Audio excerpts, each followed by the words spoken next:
ำแล้วก็ในส่วนของสะพานป่าแดดที่ข้ามแม่น้ำปิงติดกับสำนักงานตำรวจภูธรภาค5นะครับที่เป็นคอขวดน้ำไหลไม่ทันนะครับระบายไม่ทันก็ทำให้ท่วม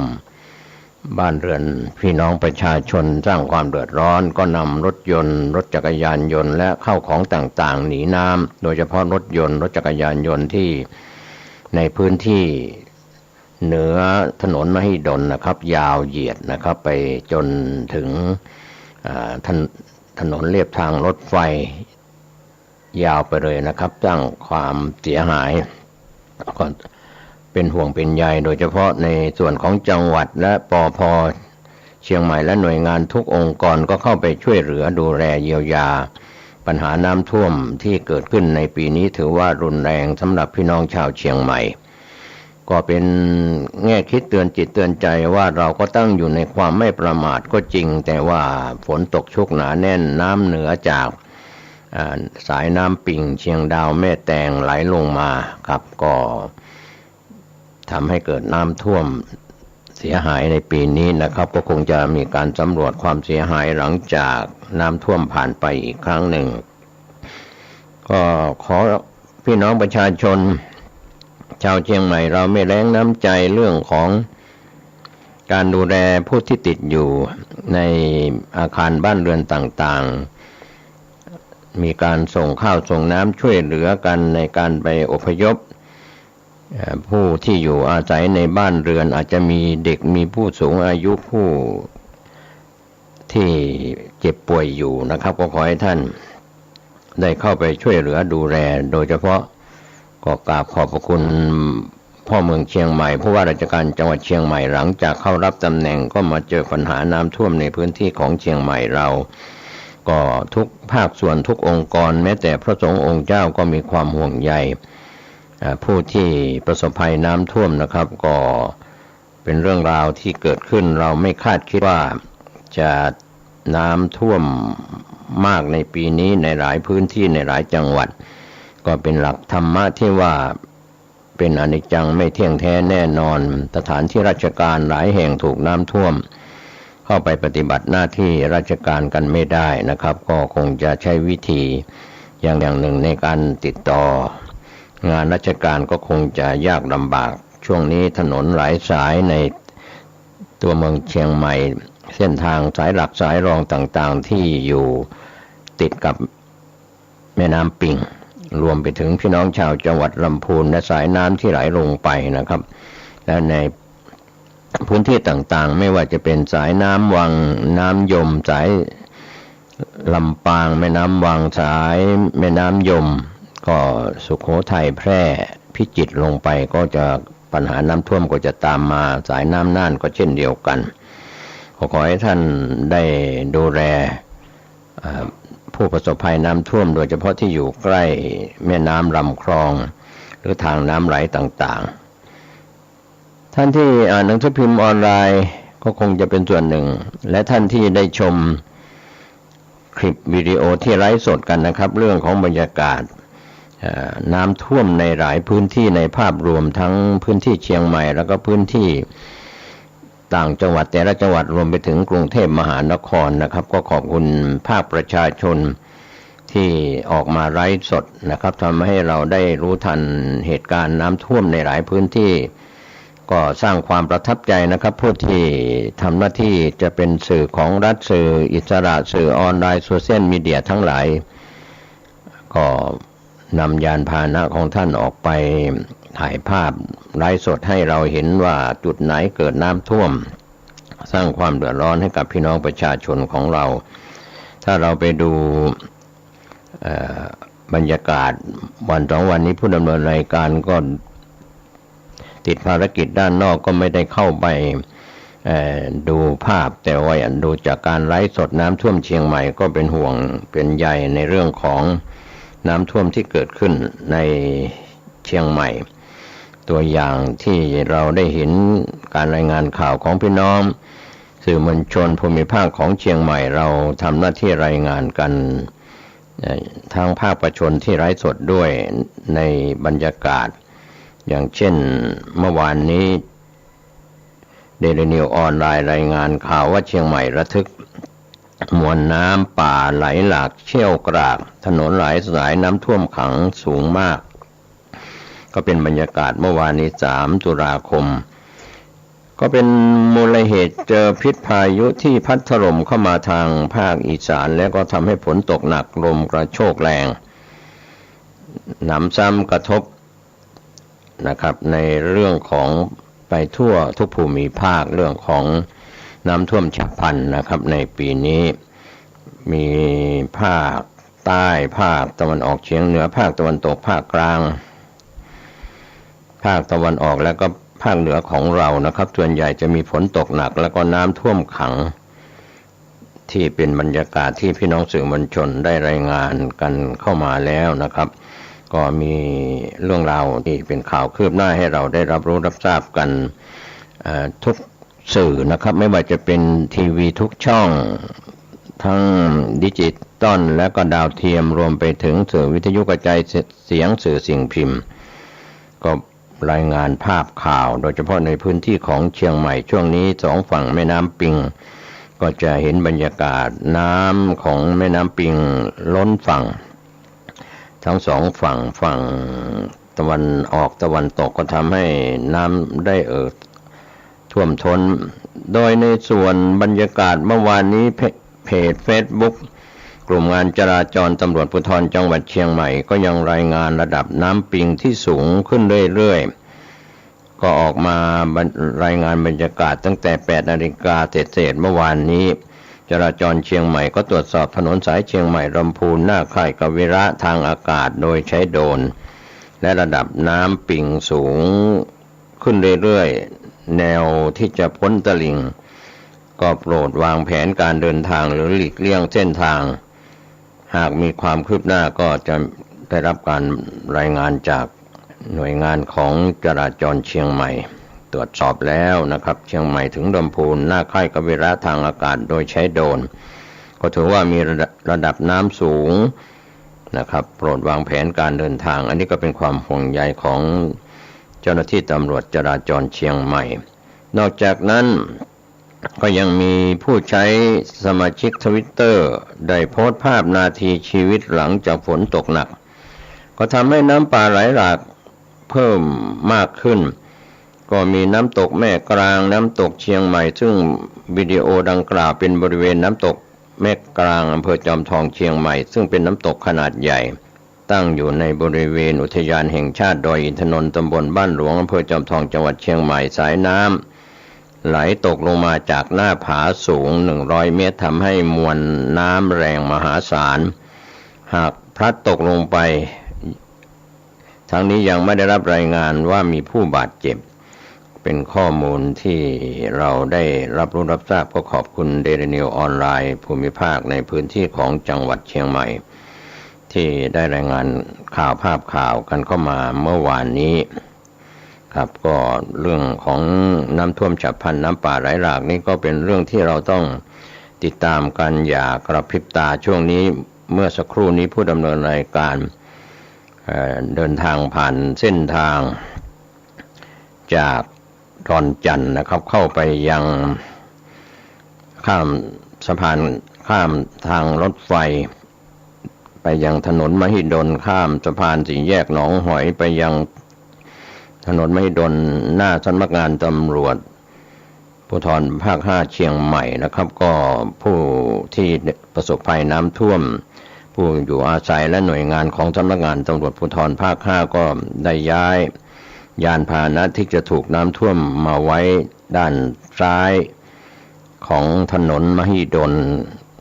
ขาออกนะครับที่คือฝั่งด้านเหนือที่จะขาออกนะครับยาวเหยียดนะทั้งรถยนต์รถจักรยานยนต์นะครับก็ขอให้ท่านได้ดูแลทรัพย์สินของท่านอาจจะมีอยู่ในรถหรือไม่อย่างไรก็คงจะมีเจ้าหน้าที่ลาดตระเวนเรื่องของความปลอดภัยในทรัพย์สินที่อยู่ในรถของท่านด้วยนะครับอย่างช่วงนี้ยาวไปถึงเกือบถึง4 แยกสนามบินทีเดียวนะครับแล้วก็ในช่วงโค้งของเลยสำนักงานตำรวจภูธรภาค5ที่จะ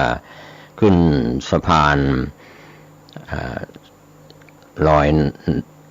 ที่แยกหนองหอยนั้นก็มีน้ำท่วมซึ่งท่วมเข้ามารถยนต์รถจักรยานยนต์รถบรรทุกที่ใช้สัญจรน้ำท่วมเลนฝั่งเหนือนะครับก็คงวิ่งได้ช่องทางเดียวนะครับเพราะน้ำกำลังท่วมเข้ามาก็คงจะใช้สัญจรใช้ยวดยานด้วยความระมัดระวังนะครับเมื่อสักครู่นี้ผู้ดำเนินรายการเดินทางจากดอนจันทร์เข้ามาเส้นนี้ก็มีปัญหานะครับรถก็คงติดกันบ้างขอให้ใช้รถใช้ถนนโดยเฉพาะสถานที่ราชการโดยเฉพาะสำนักงานตำรวจภูธรภาค 5น้ำท่วมนะครับก็การติดต่อราชการนั้นก็คงจะได้รับรายงานจากหน่วยงานนั้นแล้วก็ในหลายพื้นที่ทั้งภาครัฐภาคเอกชนนะครับก็ได้ความห่วงใยขอให้ท่านดูแลทรัพย์สินของท่านที่นำรถขึ้นไปจอดบนถนนมหิดลยาวเหยียดนะครับเรื่องของทรัพย์สินภายในรถด้วยแล้วก็รถจักรยานยนต์ต่างๆก็ถือว่าเป็นเรื่องราวที่บรรยากาศสดๆในช่วงก่อน 9 นาฬิกาเช้าวันนี้นะครับที่ผู้ดำเนินรายการผ่านมาจากวิ่งเส้นทางเข้าเมืองจากดอนจันทร์เข้ามานะครับก็เห็นบรรยากาศแล้วก็เป็นเรื่องที่ประสบภัยน้ำท่วมของเชียงใหม่นะครับหน่วยงานโดยจังหวัดเชียงใหม่ป้องกันจังหวัดเชียงใหม่ระดับองค์กรปกครองส่วนท้องถิ่นก็ไม่ได้นิ่งนอนใจก็ช่วยดูแลเข้าไปช่วยเหลือความเสียหายที่เกิดขึ้นจากน้ำท่วม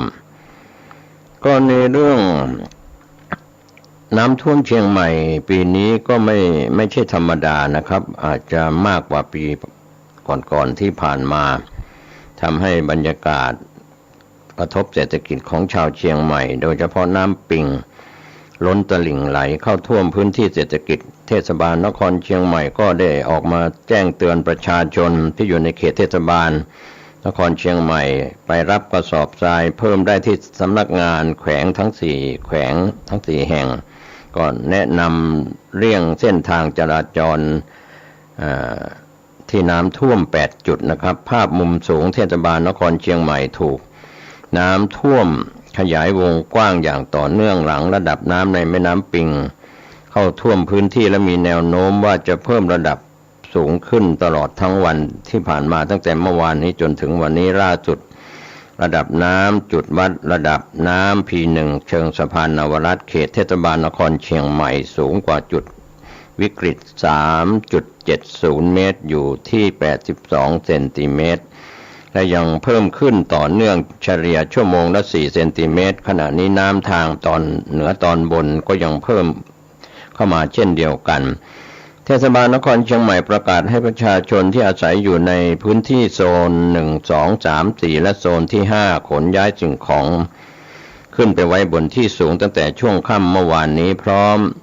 ตั้งศูนย์ประสานงานและให้ความช่วยเหลือผู้ประสบภัยน้ำท่วมที่สำนักงานแขวงกาวิระ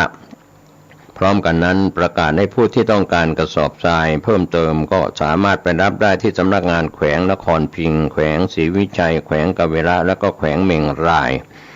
กรณีการต้องการความช่วยเหลือฉุกเฉินสำหรับผู้ป่วยในพื้นที่น้ำท่วมสูงที่รถเข้าไปไม่ได้ก็ติดต่อ053-259-199ตลอด24ชั่วโมงด้านกรมงานจราจรตำรวจภูธรจังหวัดเชียงใหม่แจ้งหลีกเลี่ยงเส้นทางเนื่องจากมีน้ำท่วมสูง1ทางลอดขัวสรีเวียงพิง2ทางลอดใต้สะพานป่าแดด3ถนนเจริญประเทศ4จุดกลับรถตำรวจภูธรภาค5 3แยกริมปิงสโตถึง3แยกเมืองกาย6แยกสนามกอล์ฟยิมคานา7แยกระแกง8แยกสะพานนวรัตน์ตะวันออกถึงขัวเหล็กครับก็เป็นส่วนที่ทางทีมข่าวเราได้รับรายงานเพิ่มเติมกันก็มาจากเจ้าหน้าที่ของทางเทศบาลนครเชียงใหม่ก็ขอบคุณนะครับที่ได้รายงานข่าวผ่านมายังพี่น้องสื่อมวลชนได้รับรู้รับทราบกันนะครับเรื่องราวของน้ำท่วมช่วงนี้ก็จะมีข่าวคืบหน้าและก็มีการไลฟ์สดกัน จากพี่น้องประชาชนและพี่น้องสื่อในช่องทางของสื่อทีวีสื่อวิทยุกระจายเสียงสื่อสิ่งพิมพ์ต่างๆเราก็คงทำหน้าที่กระจายข่าวให้พี่น้องประชาชนตั้งอยู่ในความไม่ประมาทในช่วงนี้ครับในเรื่องราวน้ำท่วมก็คงส่งผลกระทบกันหลายวันก็เป็นบรรยากาศคืบหน้าตั้งแต่เมื่อวานนี้ทีมข่าวของช่อง7สีภาคเหนือเชียงใหม่ก็รายงานบรรยากาศตั้งแต่ช่วงค่ำที่ผ่านมาเมื่อวานนี้เช่นเดียวกันว่าชาวบ้านในเขตพื้นที่อำเภอเมืองเชียงใหม่พากันไปดูระดับน้ำที่สถานีวัดระดับน้ำP1เชิงสะพานนวรัตน์อำเภอเมืองเชียงใหม่ตั้งแต่ช่วงบ่ายของวันที่2ที่ผ่านมาจนถึงวันที่3เมื่อวานนี้ส่วนใหญ่ตื่นตระหนกกับระดับน้ำในแม่น้ำปิงที่เพิ่มสูงขึ้นจนถึงวันนี้4ตุลาคมก็กลัวว่าจะล้นตลิ่งเข้าท่วมบ้านเรือนประชาชนตั้งแต่ช่วงค่ำเมื่อวานนี้จุด P1 15 นาฬิกาอยู่ที่3 เมตร 40 เซนติเมตรต่ำกว่าระดับวิกฤตเพียง30 เซนติเมตรแล้วก็ปริมาณน้ำ400.10 ลูกบาศก์เมตรต่อวินาทีแล้วก็มีแนวโน้มเพิ่มสูงขึ้นเนื่องจากมีมวลน้ำของแม่น้ำแม่แตงไหลสู่แม่น้ำปิงเข้ามาสมทบตั้งแต่ช่วงบ่ายเมื่อวานนี้จนท่วมบันไดและทางเท้าริมฝั่งแม่น้ำปิง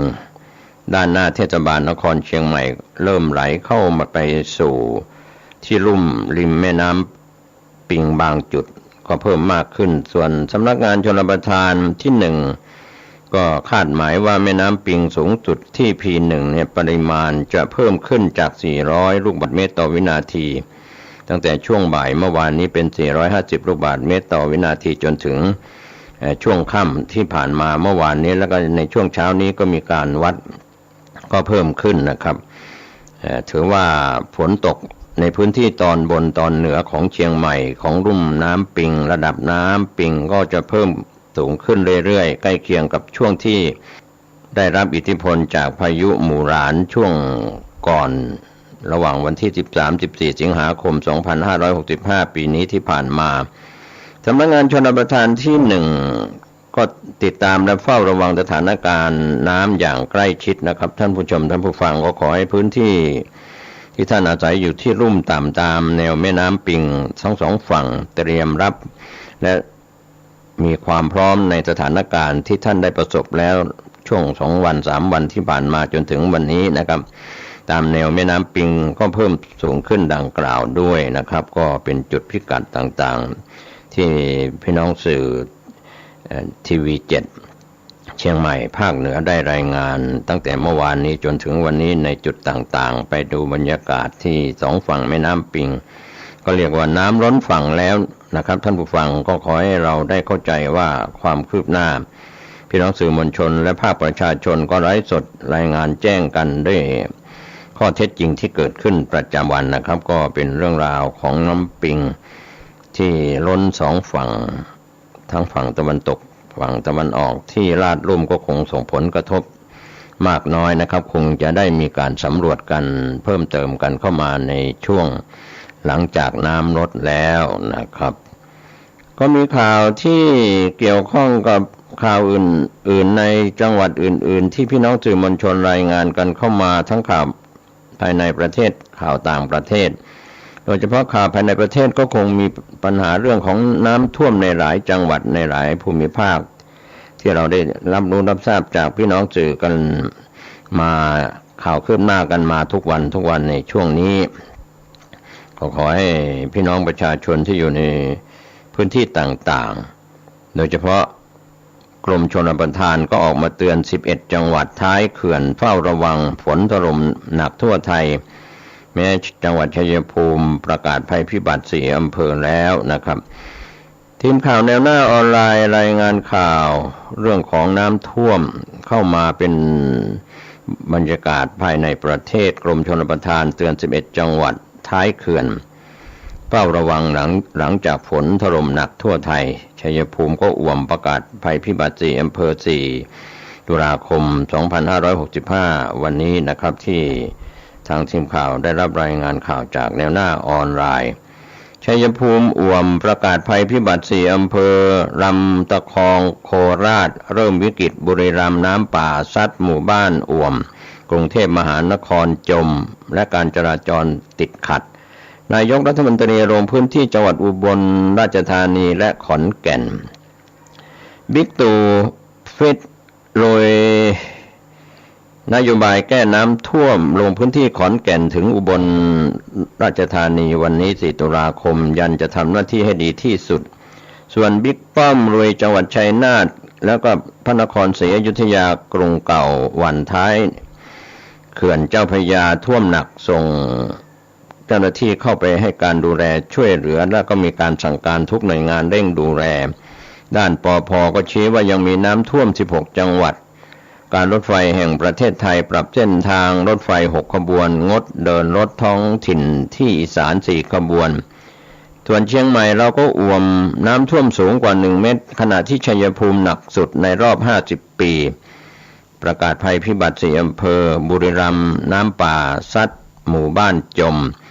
ก็เป็นการรายงานข่าวตั้งแต่3 ตุลาคมเมื่อวานนี้ที่กระทรวงมหาดไทยพลเอกประยุทธ์จันทร์โอชานายกรัฐมนตรีและรัฐมนตรีว่าการกระทรวงกลาโหมประชุมการบริหารจัดการสถานการณ์อุทกภัยและให้ความช่วยเหลือประชาชนที่ได้รับผลกระทบผ่านระบบวิดีโอคอนเฟอเรนซ์ร่วมกับผู้ว่าราชการจังหวัดหน่วยงานที่เกี่ยวข้องทั่วประเทศมีพลเอกอนุพงษ์เผ่าจินดารัฐมนตรีว่าการกระทรวงมหาดไทยและผู้แทนจากหน่วยงานที่เกี่ยวข้องเข้าร่วมประชุมวิดีโอคอนเฟอเรนซ์โดยบิ๊กตู่ยันห่วงใยผู้ประสบภัยน้ำท่วมโดยพลเอกประยุทธ์กล่าวว่ารัฐบาลมีความห่วงใยประชาชนทั่วประเทศทุกกลุ่มทุกฝ่ายทุกหน้าที่ทุกอาชีพรัฐบาลทราบดีอยู่แล้วในความเดือดร้อนและไม่ได้นิ่งนอนใจการประชุมครั้งนี้จะเป็นการรับทราบสถานการณ์ต่างๆรวมถึงการบริหารจัดการการคาดการณ์สิ่งที่จะเกิดขึ้นเตรียมแผนแล้วก็มีความพร้อมในการดูแลเยียวยาในการดูแลสนับสนุนที่ยังเป็นปัญหาอุปสรรคต่างๆพร้อมให้กำลังใจประชาชนพื้นที่ที่ได้รับความเดือดร้อนในขณะนี้ก็ลงพื้นที่ขอนแก่นและอุบล4 ตุลาคมก็คือวันนี้ผู้สื่อข่าวได้รายงานว่าภายหลังผู้ว่าราชการจังหวัดขอนแก่นและผู้ว่าราชการจังหวัดอุบลราชธานีเข้ารายงานสถานการณ์ในพื้นที่เสร็จสิ้นแล้วพลเอกประยุทธ์กล่าวทันทีว่า4 ตุลาคมนี้ตนจะลงพื้นที่จังหวัดขอนแก่นและอุบลราชธานีก็คือวันนี้เพื่อเยี่ยมให้กำลังใจไม่ต้องมีป้ายไม่ต้องเอาคนมาถือป้ายไม่เอาเพราะว่าตนจะไปทำงานไม่ได้เป็นภาระให้ใครทั้งสิ้นตนดูแลตัวเองได้ก็ขอให้ออกไปดูแลประชาชนที่เดือดร้อนห่วงปัญหาการระบายน้ำในกรุงเทพมหานครนายกรัฐมนตรีก็มีความห่วงภายหลังรับฟังการรายงานจากนางสาวทวิดากมลชเวชรองผู้ว่าราชการกรุงเทพมหานครในส่วนของกรุงเทพตนก็ติดตามสถานการณ์มาตลอดก็มีความห่วงเรื่องปริมาณน้ำทั้งปริมาณน้ำสะสมและเรื่องน้ำที่จะต้องระบายออกไปเราต้องให้กำลังซึ่งกันและกันหากมีอะไรก็ขอให้แต่ละหน่วยงานประสานงานกันอย่าขัดแย้งกันต้องรับผิดชอบด้วยกันทั้งหมดจะดีก็ดีด้วยกันไม่ดีก็ไม่ดีด้วยกันช่วงท้ายของการประชุมของนายกรัฐมนตรีเมื่อวานนี้ก็มอบนโยบายแล้วก็ขอให้ทุกหน่วยงานทำตามแนวทางที่จะปฏิบัติดีอยู่แล้วให้ครบถ้วนสมบูรณ์ก็คงขึ้นอยู่กับสถานการณ์และการคาดการณ์ในระยะต่อไปก็ขอบคุณข้าราชการทุกคนที่ทำงานอย่างเสียสละในฐานะผู้ที่อยู่หน้างานร่างนโยบายแก้น้ำท่วมพลเอกประยุทธ์กล่าวเพิ่มเติมว่าได้เขียนร่างนโยบายที่จะสั่งการมาแล้วเรื่องพยากรณ์ของกรมอุตุนิยมวิทยาเพื่อแจ้งเตือนประชาชนทุกหน่วยงานต้องเตรียมความพร้อมตามแผนงานเรื่องการก่อสร้างถนนต่างๆต้องมีจุดระบายน้ำเส้นทางจราจรต่างๆต้องเฝ้าระวังการปักแนวให้เห็นว่าถนนอยู่จุดไหนเพื่อไม่ให้เกิดอุบัติเหตุเวลามีน้ำท่วมถนนพร้อมกันนี้ยังเร่งสำรวจเร่งเยียวยาแต่ละพื้นที่มีระยะเวลาผลกระทบไม่เท่ากัน รัฐบาลพร้อมจะสนับสนุนงบประมาณถ้าทำให้เร็วก็เป็นการช่วยเหลือเร็วถ้ารัฐบาลจะช่วยเหลืออะไรก็เพิ่มเติมก็จะพิจารณาต่อไปก็ยืนยันว่าทำหน้าที่นายกรัฐมนตรีให้ดีที่สุดผู้สื่อข่าวถามถึงการเตรียมลงพื้นที่พบปะและเยี่ยมเยียนประชาชนไว้อย่างไรพลเอกประยุทธ์กล่าวกับผู้สื่อข่าวว่าเตรียมแผนไว้แล้วแต่ต้องดูสถานการณ์สภาพอากาศและต้องดูว่าลงพื้นที่ตรงนั้นแล้วจะไปเป็นภาระคนอื่นด้วยหรือไม่เพราะตนไม่อยากเป็นภาระให้ใครต้องคิดถึงตรงนี้ถามว่ากรณีที่นายกรัฐมนตรีระบุในที่ประชุมไม่ให้มีการชูป้ายต้อนรับแต่หากมีประชาชนต้องการจะมาให้กำลังใจจะทำอย่างไรพลเอกประยุทธ์กล่าวว่าที่ผ่านมารู้ว่าหลายๆคนให้กำลังใจตนมาตลอดก็ขอบคุณมากๆแต่อย่าให้เป็นภาระเลยตราบใดที่ตนกำลังทำหน้าที่อยู่จะทำหน้าที่ให้ดีที่สุดส่วนบิ๊กป้อมลงพื้นที่จังหวัดชัยนาทและกรุงเก่าพระนครศรีอยุธยาพลเอกประวิตรวงษ์สุวรรณรองนายกรัฐมนตรีพร้อมคณะเดินทางลงพื้นที่จังหวัดชัยนาทและจังหวัดพระนครศรีอยุธยาติดตามสถานการณ์น้ำที่ลุ่มน้ำเจ้าพระยาตอนล่างภายหลังเขื่อนเจ้าพระยาเพิ่มการระบายน้ำก็ได้รับฟังสถานการณ์จากศูนย์บริหารจัดการน้ำส่วนหน้าสำนักงานชลประทานที่12อำเภอสันพยาจังหวัดชัยนาทภาพรวมปริมาณน้ำใกล้เคียงกับปี 2554 อันเกิดจากมรสุมและพายุที่พาดผ่านหลายลูกปริมาณน้ำยมน่านปิงรับน้ำมากขึ้นส่งผลกระทบบริหารการระบายน้ำเจ้าพระยาที่พิจารณาให้ความสำคัญในการควบคุมความสมดุลเพื่อไม่ให้เกิดผลกระทบพื้นที่ท้ายเขื่อนสั่งกรมชลประทานปภ.ทำตามมาตรการพลเอกประวิตรได้สั่งกรมชลประทานสธนช.กรมป้องกันและบรรเทาสาธารณภัยปภ.เตรียมพร้อมมาตรการรับมือฤดูฝนขอให้พิจารณาเร่งเบี่ยงน้ำจากแม่น้ำป่าสักเข้าคลองระพีพัฒน์ออกทะเลโดยตรงขอให้หน่วงน้ำเหนือเขื่อนเจ้าพระยาลงทุ่งรับน้ำในจังหวัดนครสวรรค์และให้ผันน้ำเข้ากรุงและให้ผันน้ำเข้าทุ่งรับน้ำ10ทุ่งที่จัดเตรียมไว้เพื่อลดปริมาณน้ำลงพื้นที่ภาคกลางตอนล่างก็ขอให้เร่งระบายน้ำท่วมขังออกจากพื้นที่ชุมชนเพื่อบรรเทาความเดือดร้อนของพี่น้องประชาชนโดยกำชับให้กรมชลประทานเร่งก่อสร้างคลองระบายน้ำหลากบางบานถึงบางไทรพระนครศรีอยุธยาให้เร็วขึ้นเพิ่มประสิทธิภาพการระบายน้ำในจังหวัดพระนครศรีอยุธยาให้เป็นรูปธรรมส่วนปภ.แจ้งยังมีน้ำท่วม16จังหวัดขณะที่กรมป้องกันและบรรเทาสาธารณภัยปภ.ในฐานะกองอำนวยการป้องกันและบรรเทาสาธารณภัยกลางรายงานอิทธิพลร่องมรสุมพาดผ่านภาคเหนือภาคตะวันออกเฉียงเหนือตอนบนหย่อมความกดอากาศต่ำปกคลุมภาคเหนือตอนด้านตะวันตกขณะที่มรสุมตะวันตกเฉียงใต้กำลังค่อนข้างแรงยังคงพัดปกคลุมทะเลอันดามันภาคใต้และอ่าวไทยประกอบกับผลกระทบจากสถานการณ์พายุโนรูทำให้มีฝนตกหนักถึงหนักมากและลมแรงส่งผลให้เกิดสถานการณ์น้ำท่วมฉับพลันน้ำป่าไหลหลากช่วง28กันยายนถึง3ตุลาคมที่ผ่านมาเมื่อวานนี้สถานการณ์ภัยใน25จังหวัด96อำเภอ225ตำบล651หมู่บ้านประชาชนได้รับผลกระทบ 4,348 ครัวเรือนผู้เสียชีวิต3รายผู้บาดเจ็บ2รายปัจจุบันยังคงมีสถานการณ์พื้นที่16จังหวัด69อำเภอ176ตำบล565หมู่บ้านก็เป็นเรื่องราวของมรสุมที่พาดผ่านประเทศไทยทำให้เกิดฝนตกชุกหนาแน่นน้ำท่วมฉับพลันและเกิดความเสียหายจากภัยน้ำท่วมวันนี้ข่าวชาวบ้านหมดเวลาลงผมเกษตรเพชรสำริดบรรณาธิการข่าวก้าวหน้านิวก็ขอบคุณพี่น้องสื่อมวลชนทุกแขนงสาขาจากส่วนกลางและก็ส่วนภูมิภาคทั้งข่าวในประเทศข่าวต่างประเทศขอบคุณรัฐบาลขอบคุณทุกหน่วยงานทุกจังหวัดในทุกสังกัดที่ห่วงใยสถานการณ์น้ำท่วมเข้าไปช่วยเหลือความเดือดร้อนของพี่น้องประชาชนอย่างทันท่วงที ก็ขอให้ท่านได้ติดตามการพยากรณ์อากาศจากกรมอุตุนิยมวิทยาประจำวันเรื่องของดินฟ้าอากาศท่านจะได้เตรียมการเรียกว่า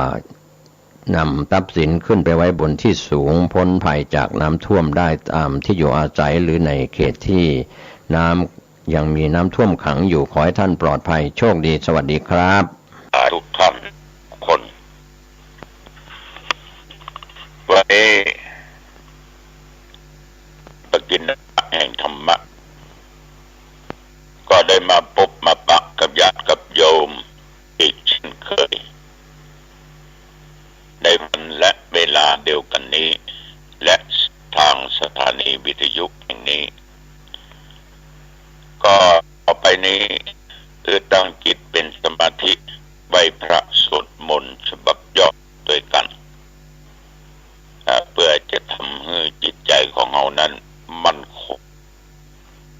สมาธิดีกับตัวกับตนว่าพร้อมกันเดิมอะระหังมาสัมพุทโธภวาพุทธังภคะวันตังอะวาเทมิกราบพระพุทธ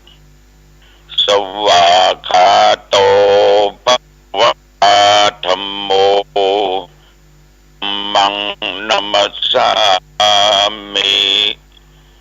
กราบพระธรรมสุปฏิปันโนภควโตสาวกสังโฆสังฆังนะมามิกราบพระสงฆ์ต่อไปกล่าวคำนมัสการว่าพร้อมๆกันเนื้อนะโมตัสสะภะคะวะโตอะระหะโตสัมมาสัมพุทธัสสะนะโมตัสสะภะคะวะโตอะระหะโตสัมมาสัมพุทธัสสะนะโมตัสสะภะคะวะโตอะระหะโตสัมมาสัมพุทธัสสะพุทธังสรณังคัจฉามิธัมมังสรณังคัจฉามิสังฆังสรณังคัจฉามิตุติยัมปิพุทธังสรณังคัจฉามิตุติยัมปิธัมมังสรณังคัจฉามิตุติยัมปิสังฆังสรณังคัจฉามิตติยัมปิพุทธังสรณังคัจฉามิตติยัมปิธัมมังสรณังคัจฉามิตติปิสังฆังสรณังคัจฉามิกรมอุตุได้ก็น่าคิดน่าฟังน่าเชื่อถือระยะนี้มีฝนตกทั่วทิศทั่วไทยตกหนักตกน้อยแล้วแต่โอกาสและเวลาเพราะว่าเราสามารถที่จะกำหนดได้ว่าต้องตกนี้นักเน้อที่ตกเน้อทีนี้น้อยเปล่าเราสามารถกำหนดกฎเกณฑ์ได้แต่ที่วัดหนองตองเนาะวันว่ามาจนถึงปัจจุบันนี้ก็มีฝนตกแต่ว่าตกเป็นช่วง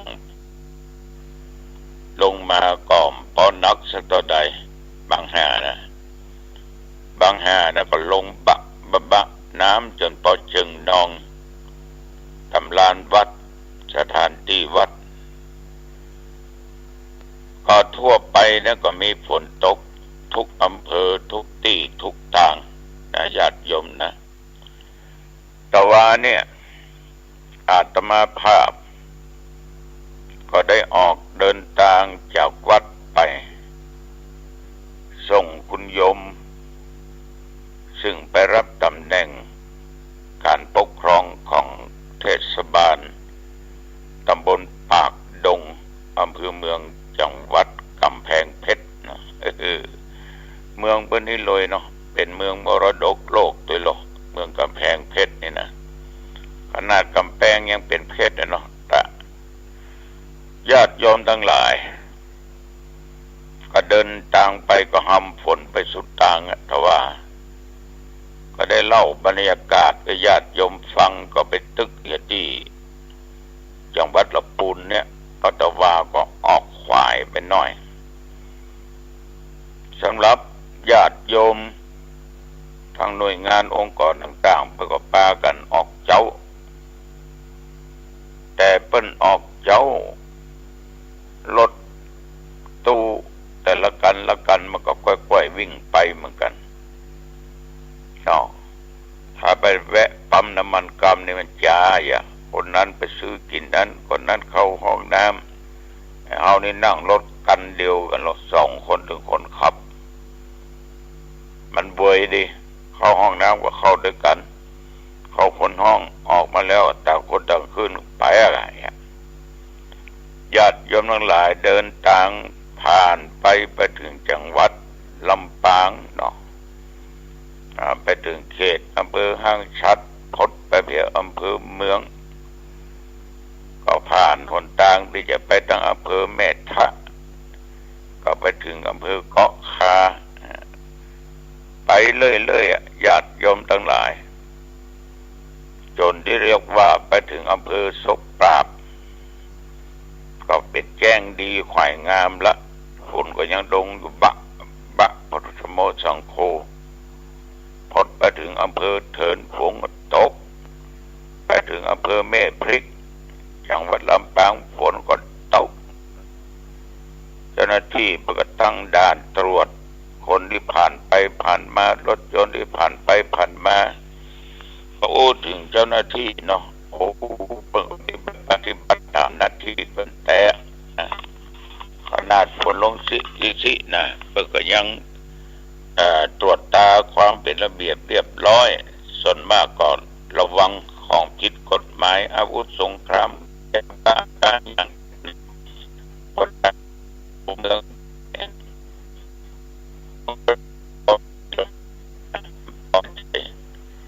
มาตรวจ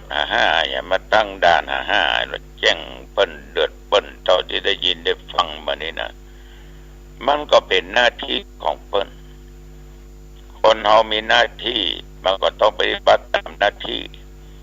ถ้าปฏิบัติตามหน้าที่ก็ว่าขี้ค้ากินเงินภาษี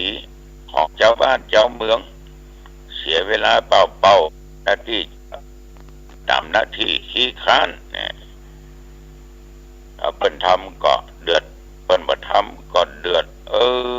มนุษย์คนเฮามันยังเป็นเช่นนี้แต่ก็ออกไม่ออกแต่อันนั้นก็ปฏิบัติตามหน้าที่ก็ผ่านไปติ๊กญาติโยมทั้งหลายจนไปเข้าเขตจังหวัดตากฝนก็ยังตกอยู่ผ่านทางเข้าเขื่อนภูมิพลไปจนถึงอำเภอเมืองฝนมันก็ยังตกอย่างนั้นข้ามสะพานไปผ่านหนทางเข้าอำเภอแม่สอดไปฝนก็ตกอยู่อย่างนั้นจนถึงเขตกำแพงเพชรญาติโยมทั้งหลายนะฝนก็ยังทำไปตลอดเวลาอาตมาก็บอกกับคนขับรถไม่ต้องฟังมันนะอย่าไปอู้ญาติโยมฟังเขาถึงจะไปเทศบาลปากดงลงเวลาก็มีปเลอะก็ก้อยไปคนเขาก็ตามใจตุเจ้าก็ก้อยไปก้อยไปเอาเพื่อไปถึงอำเภอเมืองเลี้ยวซ้ายจะเข้าในเมืองหนอไป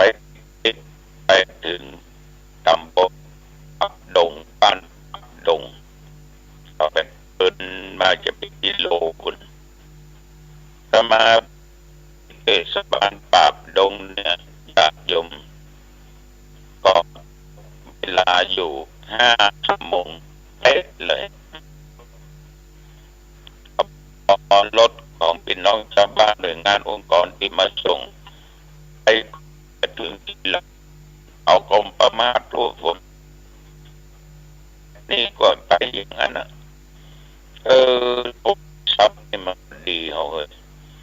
ถึงที่เป็นที่เอิญถามกันว่ามันมีที่ไหนบางคนก็ตอบที่ปั๊มมันเนื้อหลวงป่อเนื้อติดต่อกันไปอย่างญาติกันนั้นก็โทรมาคุณน้อยจันก็โทรมาดูอาคารบนประตู3 ชั้นกันที่เป็นจัดตอนรับก็บุญเอาดูจอทอเอวขึ้นแหละถึงนั่นแหละลองพลังดูแหละโอ้ขึ้นได้เอาเฮ้ยแต่ต้องสาวหาวเห็บเบื้องไม่เต้ายันเห็บเบื้องที่กันใดมันก็จริงเป็นสิก็ประมาณสัก10 นิ้วนะนอกจากว่าไปนับเป็นนิ้วจับฝ่าเท้าพอดีเอวขึ้นไปยันขึ้นไปนั่นรัดกาญาติโยมพากันดูแลเนาะปุกลุงตกลงคนไปเป็นจันถึงจันที่3เรียบร้อยพระญาติโยมนั่งกินอาหารว่างกันก็มีกล้วยไข่แก่นและอะไรอย่างนี้แต่เขาแทนทางเราเนี่ยเมื่อก่อนที่ยังไว้ก็รักษาไว้ใส่แกงควบใบตองของกล้วยไข่นั่นนะก็พอดีก็ท่านนายกของเปิ้ลชื่อว่านายกเป็นโรดพร้อมกับรองนายกและรัฐสุขาภิบาลของเปิ้ลเนี่ยเทศบาลของเปิ้ลเนี่ยก็มาก็จะมาภาพสังเกตได้ว่านายกคนนั้นยกได้6 สมัยมานี่แหละแต่เป็นสุขภาพถึงเป็นอายุก็อ่อนแล้วจะมาภาพไป3 ปี 73จะมา6ประมาณ10 ปีเขาก็บอกว่าได้10 กว่าปีโอ้ถ้าไม่มีดีไม่ถึงขนาดนี้นะเป็นว่านายกกับยกโลไปเนาะแต่เปิ้นมีผ่านพร้อมนะของมันพร้อมทำงานด้วยความเสียสละนะประหารแก่ความนิดเนี่ยคนเอาหน้าที่มีก็ไปตามหน้าที่แต่ก็ได้ผู้ได้จากอย่างญาติโยมแต่เทศบาลของเปิ้ลก็เป็นเทศบาลน้อยนะมี2 หมู่บ้านนะมี2 หมู่บ้านแต่จะรวมกันนักก็จะนักก็พลเมืองอยู่ประมาณ 3,000 ป่ายเกือบ 4,000 มี2 หมู่บ้านตอนเป็นเทศบาลปากการทำงานกับเทศบาลทั่วไปแต่เปิ้ลจะได้งบประมาณปีไหนทุกสิ่งทุกอย่างรวมได้30 กว่าล้านก็ประกบนเหมือนกันก็มันใช้จ่ายนะครับ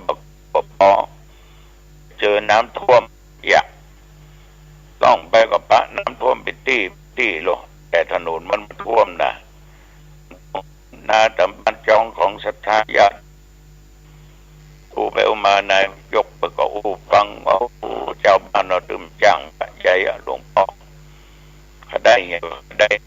อูแต่เงินของหน่วยงานเนี่ยมันเบิกมาได้ก็ได้ถ้าทำผิดก็โดนตรวจสอบเงินเบิกเลยกรอบไปว่าเหมือนกันทุกที่โยมคนมันก็นึกว่าง่ายถ้าคนทำผิดในหน้าที่ทำผิดพลาดไปค่อยโดนตรวจสอบตุเจ้าคนบ้าต้องขนาดผัวเมียเนี่ยจะมีปกติการ ผู้ในยกฟังแยกเป็นยังไงครับก็ต้องถึงเดือนแต่มันเช็ดหัวตามมือของที่มือใจก็ล้มเหลือค่ายังลุกได้ตั้งเป็นหัวประจุนี่นะเราจะตั้งไปใจมันล้มเหลือคิดเพียงอะไรผู้คนการล้างกันหลายผู้แค่ยักจนอะไรต้องถูกต้องตามกฎตามระเบียบตามกติกาตามกฎหมายตามพระธรรมวินัยทุกอย่างเนี่ยมันลงที่ศีลธรรมเนี่ยนะคือคนเรามีสิ่งมีธรรมคำว่ามันจะมีแต่การปฏิบัติที่ในทางสุจริตฉะนั้นญาติโยมทั้งหลายเมื่อถึงเวลาเป็นต้นรับกันก็มาต้อนรับกันจะมากันนั่งจำเป็นได้รู้ว่าทุกสิ่งทุกอย่างฝากฝังแต่ก่อนบ้านเฮาไว้ที่นั่นก็คิดว่าเราทำในการปกครองเมื่อเรียบร้อยพูดกันเรียบร้อยชาวบ้านก็ไปกินข้าวกันเนาะไปเลี้ยงกันทำไมก็เลยกลับมาถึงกำนันและไอ้สมศักดิ์ก็วิ่งกลับมานะฝนตกเป็นบางที่แดดออกเป็นบางที่โอ้โนรูนี่นักแก่นี่แหละนักแก่ก็เดี๋ยวเขาก็แจ้งเวลาเชียงใหม่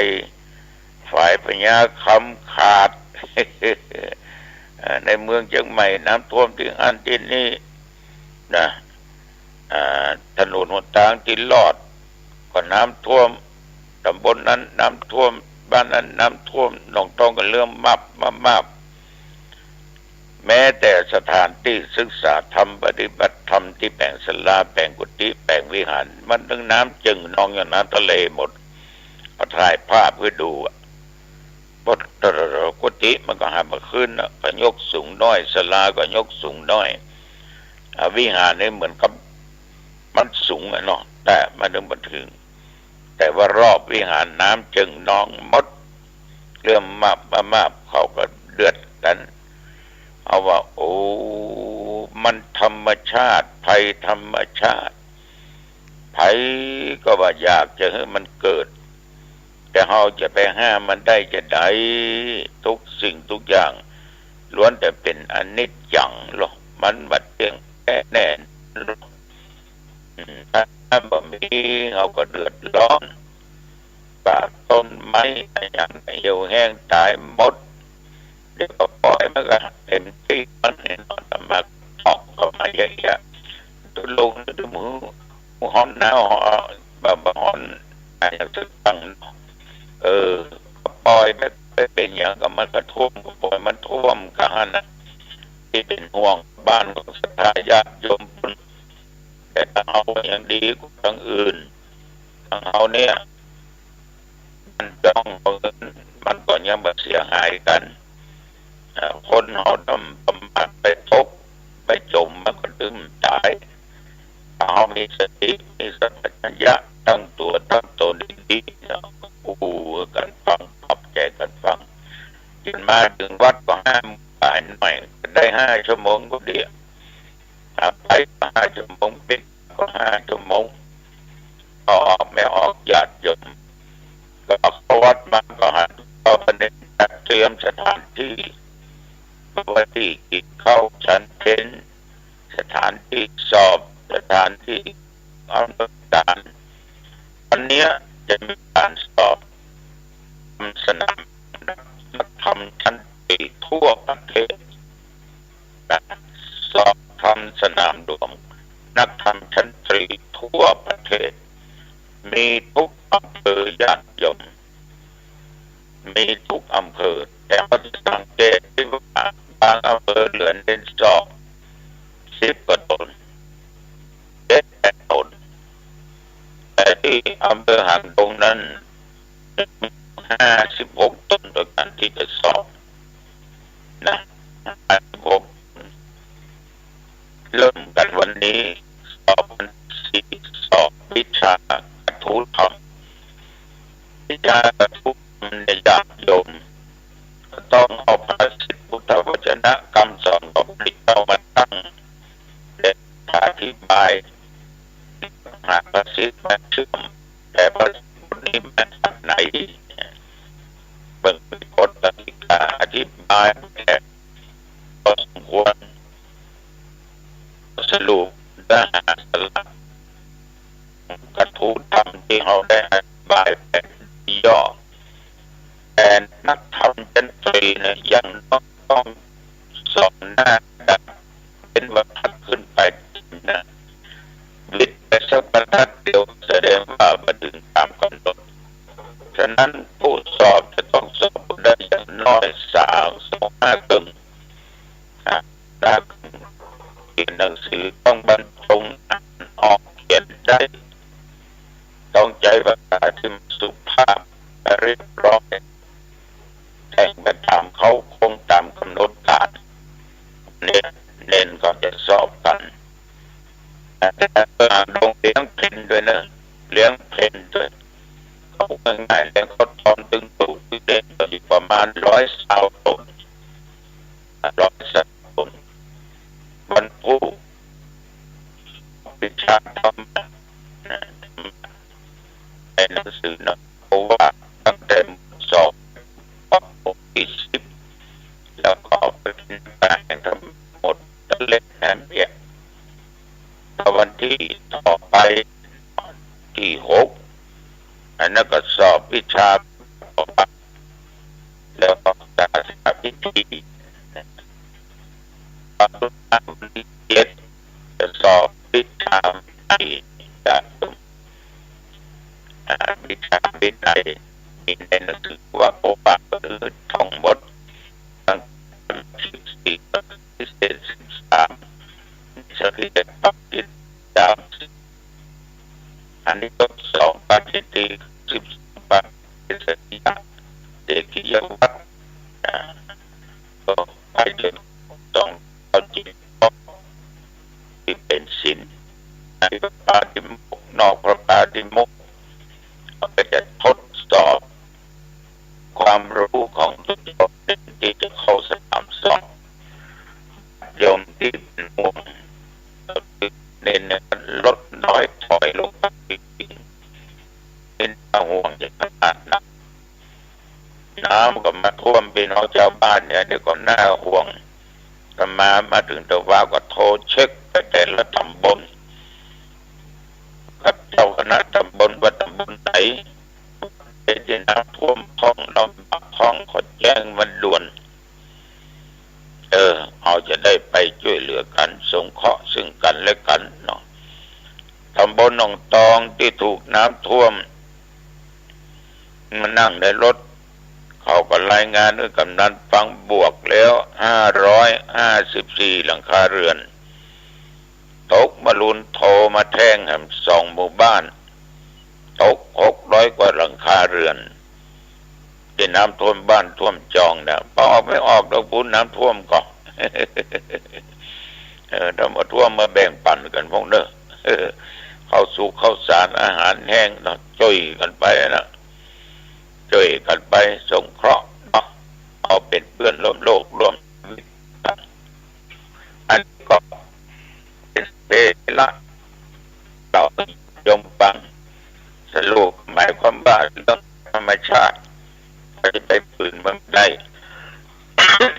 ขอโทษแต่เขาก็ป้องกันจะไอนี่ก็ไปฝืนมาดึงได้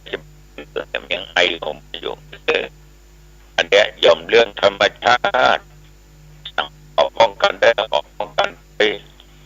นั่นก็ช่วยเอาละยัดทุกอย่างไปมาเป็นเวลาพอสมควรอายุปโนสุขังพลังพบใหม่โอกาสหน้าเริญพร วัดดอนจันทร์อำเภอเมืองจังหวัดเชียงใหม่ขอเชิญร่วมงานพิธีเทวาภิเษกวันปิยมหาราชรัชกาลที่ 5ระหว่างวันที่ 21 ถึง 23 ตุลาคม 2565 ขอเชิญผู้มีจิตศรัทธาร่วมบริจาคดอกกุหลาบสีแดงขาวชมพูเพื่อจัดถวายที่วิหารร. 5 และวันที่ 23 ตุลาคม 2565 ขอเชิญร่วมพิธีทำบุญตักบาตรสืบชะตาพิธีพุทธาภิเษกตะกรุดดินเผาปีที่ 3 ตั้งแต่เวลา 7:30 นาทีเป็นต้นไปติดต่อถวายโรงทานณวัดดอนจันทร์อำเภอเมืองจังหวัดเชียงใหม่โทร 053-240-184 053-240-184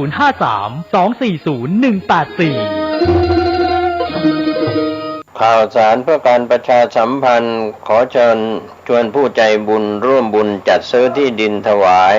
วัดกู่มาปินร้าง300 ปีบ้านป่าขุยหมู่ที่ 3 ตำบลสันปูเลยอำเภอดอยสะเก็ดจังหวัดเชียงใหม่เพื่อขยายพื้นที่วัดเพิ่มขึ้นเนื่องจากวัดมีพื้นที่น้อยจะทำการสร้างเป็นศาสนสถานที่ปฏิบัติธรรมสืบสานศาสนาต่อไปร่วมบุญได้ที่ธนาคารกรุงเทพเลขที่บัญชี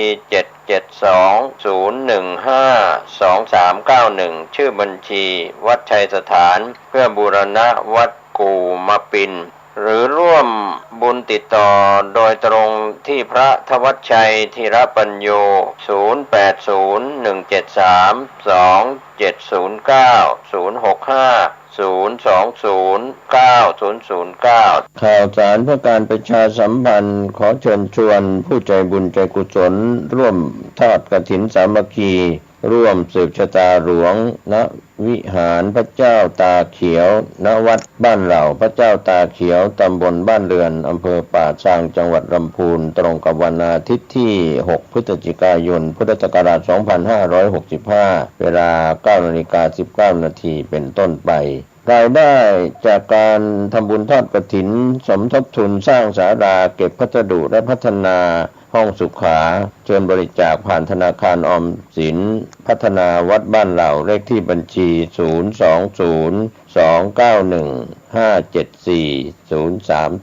020-291-574-034 ในส่วนของการรวบรวมสมทบทุนพิมพ์หนังสือสาธารณบุคคลสำคัญล้านนาและตำนานพระเจ้าตาเขียวก็สามารถร่วมบริจาคผ่านธนาคารกรุงไทยพระครูภาวนาโสภิตเลขที่บัญชี 5111714-383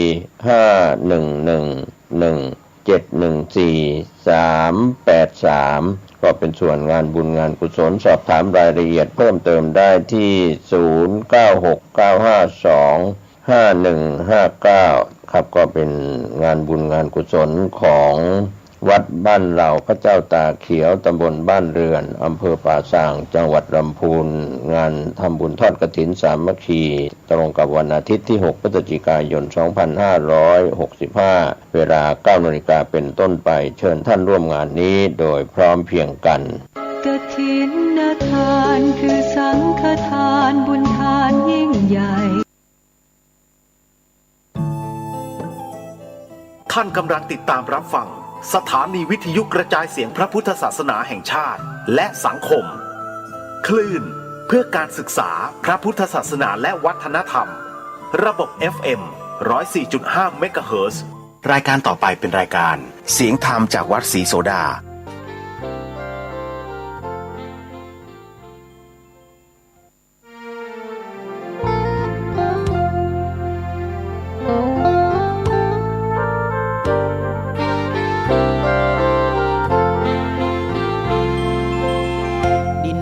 ถิ่นดงธุรกันดา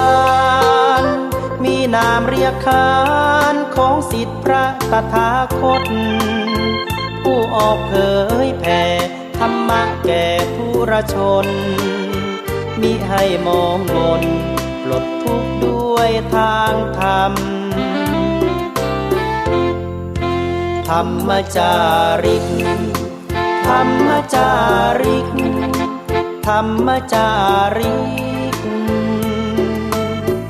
ถึงอยู่กลางป่าหรือว่ายอดดอยท่านไม่เคยถอยเฝ้าคอยชี้นำให้ใช้ธรรมะ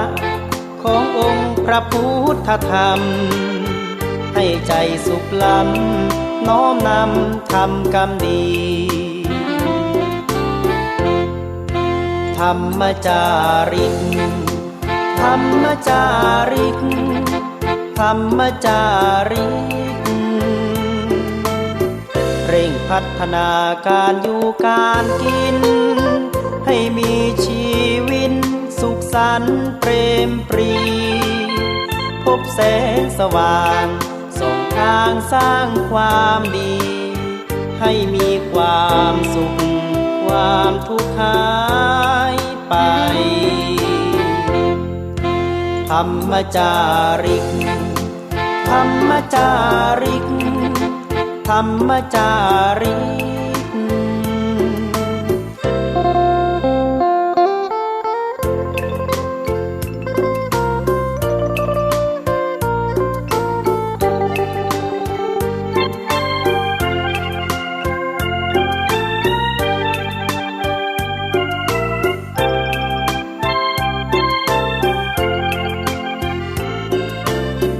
เร่งพัฒนาการอยู่การกินให้มีชีวิตสุขสันต์เปรม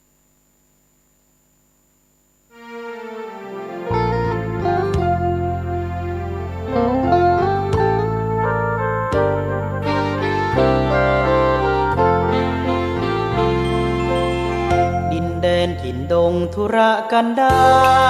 รมีนามเรียกขานของสิทธิพระตถาคตผู้ออกเผยแผ่ธรรมะแก่ผู้รชนมิให้มองมนปลดทุกข์ด้วยทางธรรมธรรมจาริกธรรมจาริกธรรมจาริกกลางป่าหรือว่ายอดดอยท่านไม่เคยถอยเฝ้าคอยชี้นำให้ใช้ธรรมะขององค์พระพุทธธรรมให้ใจสุขล้ำน้อมนำทำกรรมดีธรรมจาริกธรรมจาริกธรรมจาริกเร่งพัฒนาการอยู่การกินให้มีชีวิตสุขสันต์เปรมปรีพบแสงสว่างส่องทางสร้างความดีให้มีความสุขความทุกข์หายไปธรรมจาริกธรรมจาริกธรรมจาริก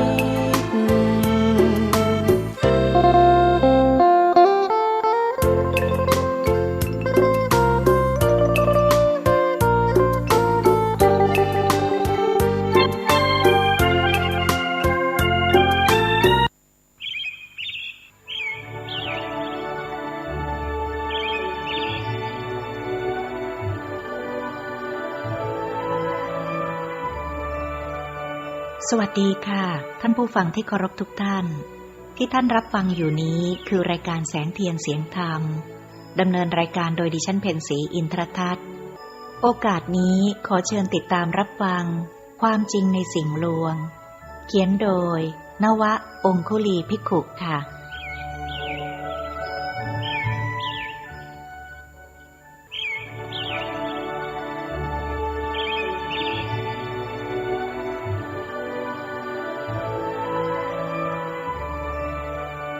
สวัสดีค่ะท่านผู้ฟังที่เคารพทุกท่าน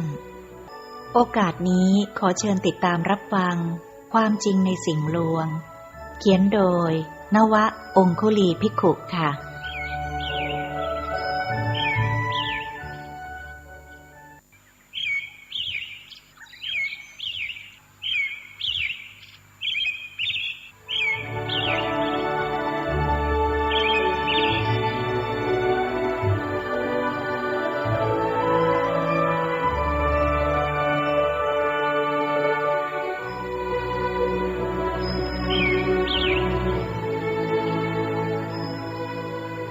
คำนำความจริงในสิ่งลวง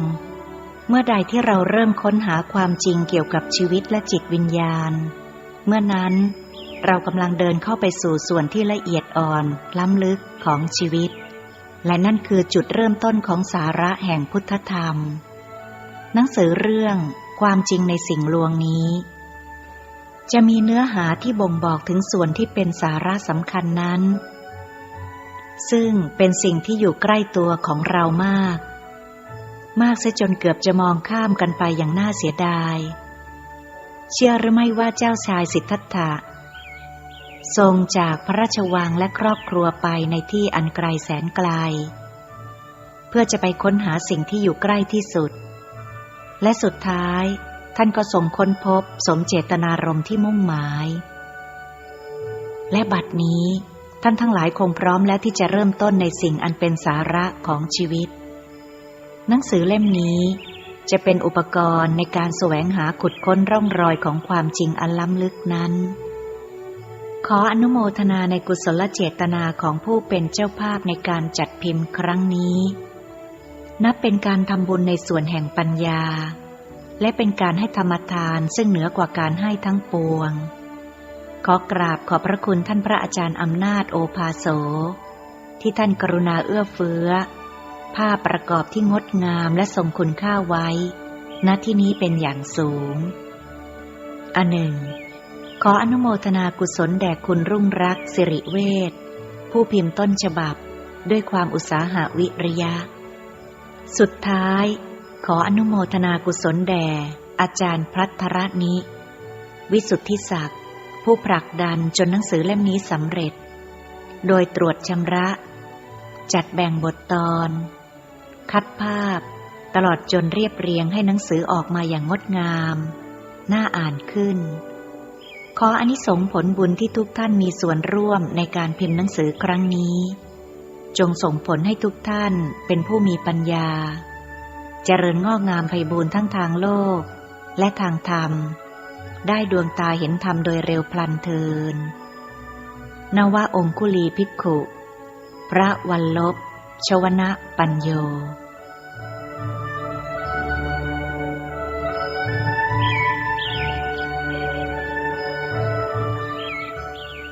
ความจริงในสิ่งลวงบทที่หนึ่งวิปัสสนาคืออะไรหนูอยากปฏิบัติวิปัสสนาค่ะวิธีปฏิบัตินั้นต้องทำอย่างไรบ้างคะหญิงสาวเอ่ยถามด้วยท่าทีที่สุภาพอ่อนโยนเสื้อผ้าที่เธอสวมใส่สีขาวปานหิมะอาตมาอยากให้คุณโยมรู้เสียก่อนว่าวิปัสสนาคืออะไรแล้วจึงค่อยรู้ว่าจะต้องทำอย่างไรดีไหมภิกษุวัยกลางคนตอบพลางหันไปยิ้มกับชายหนุ่มที่มากับหญิงสาวชุดขาวนั้นดีค่ะเธอตอบหนูจะได้ไม่เป็นคนที่ทำในสิ่งที่ตัวเองไม่รู้เหมือนกันว่ากำลังทำอะไรถ้าคนเราต้องทำในสิ่งที่ตนเองไม่มีความรู้ความเข้าใจในเรื่องนั้นๆอย่างพอสมควรที่จะทำการได้แล้วก็สภาพของกิจกรรมนั้นๆก็จะตกอยู่ในสภาพล้มลุกคลุกคลานยากที่จะประสบความสำเร็จก้าวหน้าได้เพราะการลองผิดลองถูกอย่างไม่มีหลักการนั้นเสี่ยงต่อการผิดพลาดสูงมากชายหนุ่มที่มากับหญิงสาวนั้นพูดขึ้นบ้างว่าผมสองคนสนใจวิปัสสนากรรมฐานมานานแล้วเราไปมาหลายสำนักและลองปฏิบัติมาหลายวิธีแต่ก็ดูเหมือนว่าเราจะไม่ค่อยเข้าใจในสิ่งที่เราทำเท่าไหร่นักและที่สำคัญก็คือแต่ละสำนักมีวิธีการให้เราปฏิบัติไม่เหมือนกันแล้วเขายังบอกอีกว่าสำนักอื่นผิดมันทำให้ผมสองคนสับสนมากผมควรจะเชื่อใครดีและที่ถูกควรจะเป็นอย่างไรกันแน่ถ้าท่านช่วยแก้ข้อข้องใจให้กับเราสองคนได้ก็จะเป็นพระคุณอย่างยิ่งเลยครับอาตมาพอจะเข้าใจปัญหาของคุณโยมทั้งสองเอาเถอะอาตมาจะพยายามเท่าที่สติปัญญาของอาตมาจะเอื้ออำนวยได้แต่ถ้าหากว่าไม่สามารถแก้ปัญหาข้อข้องใจของคุณโยมได้ทั้งที่พยายามแล้วล่ะก็ขอให้คุณโยมโปรดให้อภัยในความมีสติปัญญาน้อยของอาตมาด้วยผมสองคนคงไม่มารบกวนเวลาของท่านมากจนเกินไปนะครับข้อนั้นไม่มีปัญหาหรอกอาตมาเป็นพระ ถ้าไม่เสียเวลาไปกับเรื่องเช่นนี้แล้วจะให้เสียเวลาไปกับเรื่องเช่นใดว่าแต่ขอคิดเดี๋ยวนะว่าจะเริ่มกันที่จุดไหนก่อนดีจึงจะก่อให้เกิดความเข้าใจได้ง่ายที่สุดค่ะหนูกำลังรอฟังอยู่ท่าทางเธอสนใจจริงๆ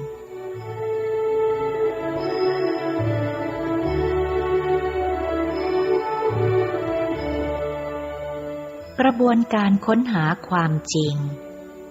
พระภิกษุผู้สำรวมนิ่งไตร่ตรองอยู่ครู่หนึ่งแล้วพูดว่าตั้งแต่เกิดมาจนกระทั่งบัดนี้คุณทั้งสองพอจะสรุปได้หรือยังว่าชีวิตเป็นสิ่งที่ถูกความทุกข์เบียดเบียนอยู่เสมอทั้งกายทั้งใจมักมีแต่ทุกข์มันเป็นที่อาศัยเกิดของความทุกข์นานาชนิดหลายรูปแบบเว้นจากกายและใจเสียแล้วความทุกข์ก็จะไม่มีที่อาศัยเกิดจริงไหม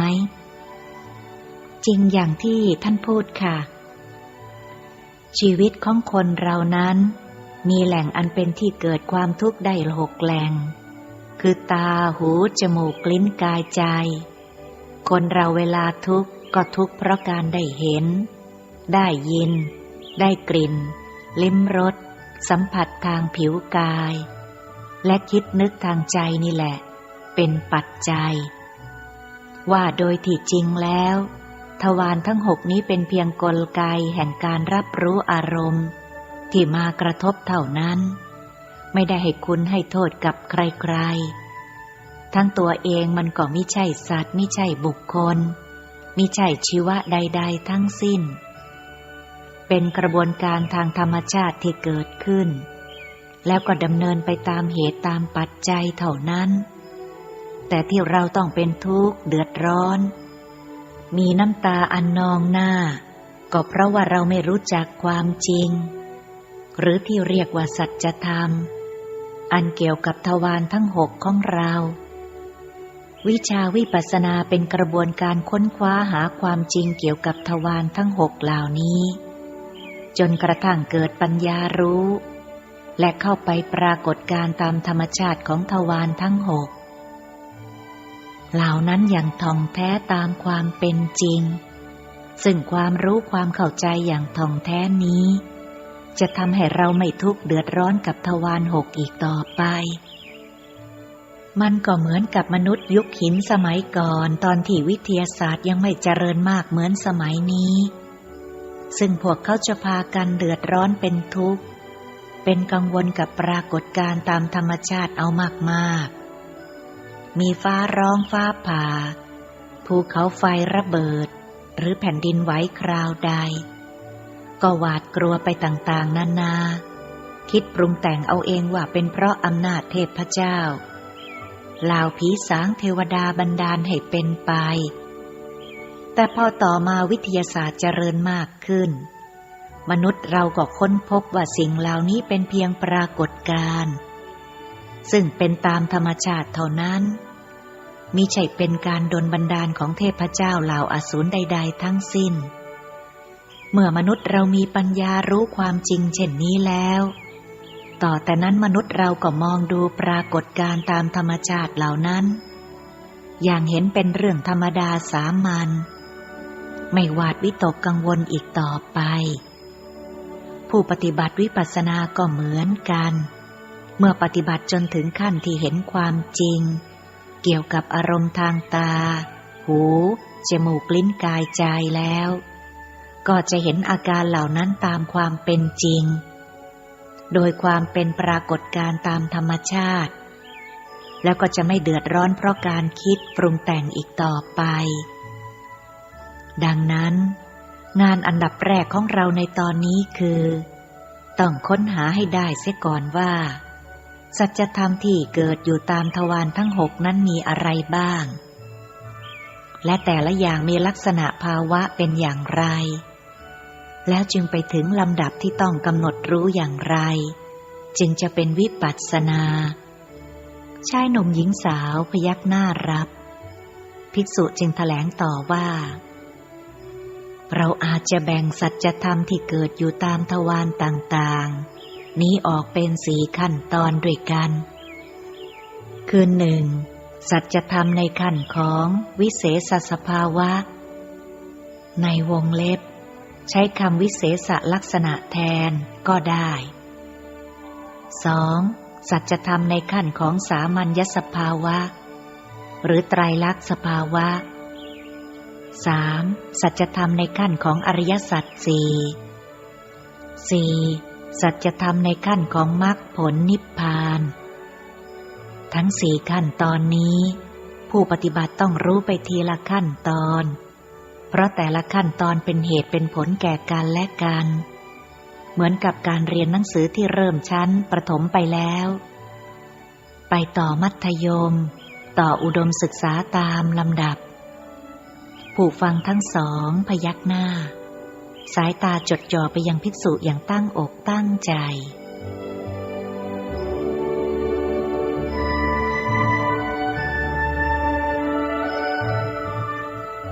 ความจริงมีอยู่แต่มองไม่เห็นเอาล่ะเรามาเริ่มกันที่ขั้นประถมคือวิเศษสภาวะเสียก่อนว่ามันคืออะไรคำว่าวิเศษนั้นแปลว่าพิเศษหมายถึงลักษณะเฉพาะที่เป็นคุณสมบัติพิเศษประจำตัวเฉพาะของสัจธรรมนั้นๆอุปมาเหมือนกับสัตว์เดรัจฉานที่มีหลายชนิดหลายประเภทแต่ละชนิดแต่ละประเภทก็มีเอกลักษณ์เป็นของตนเองเช่นวัวก็มีหัวมีเขามีหางอย่างวัวลิงก็มีหัวมีหางอย่างลิงช้างก็มีหัวมีงวงมีงามีขาอย่างช้าง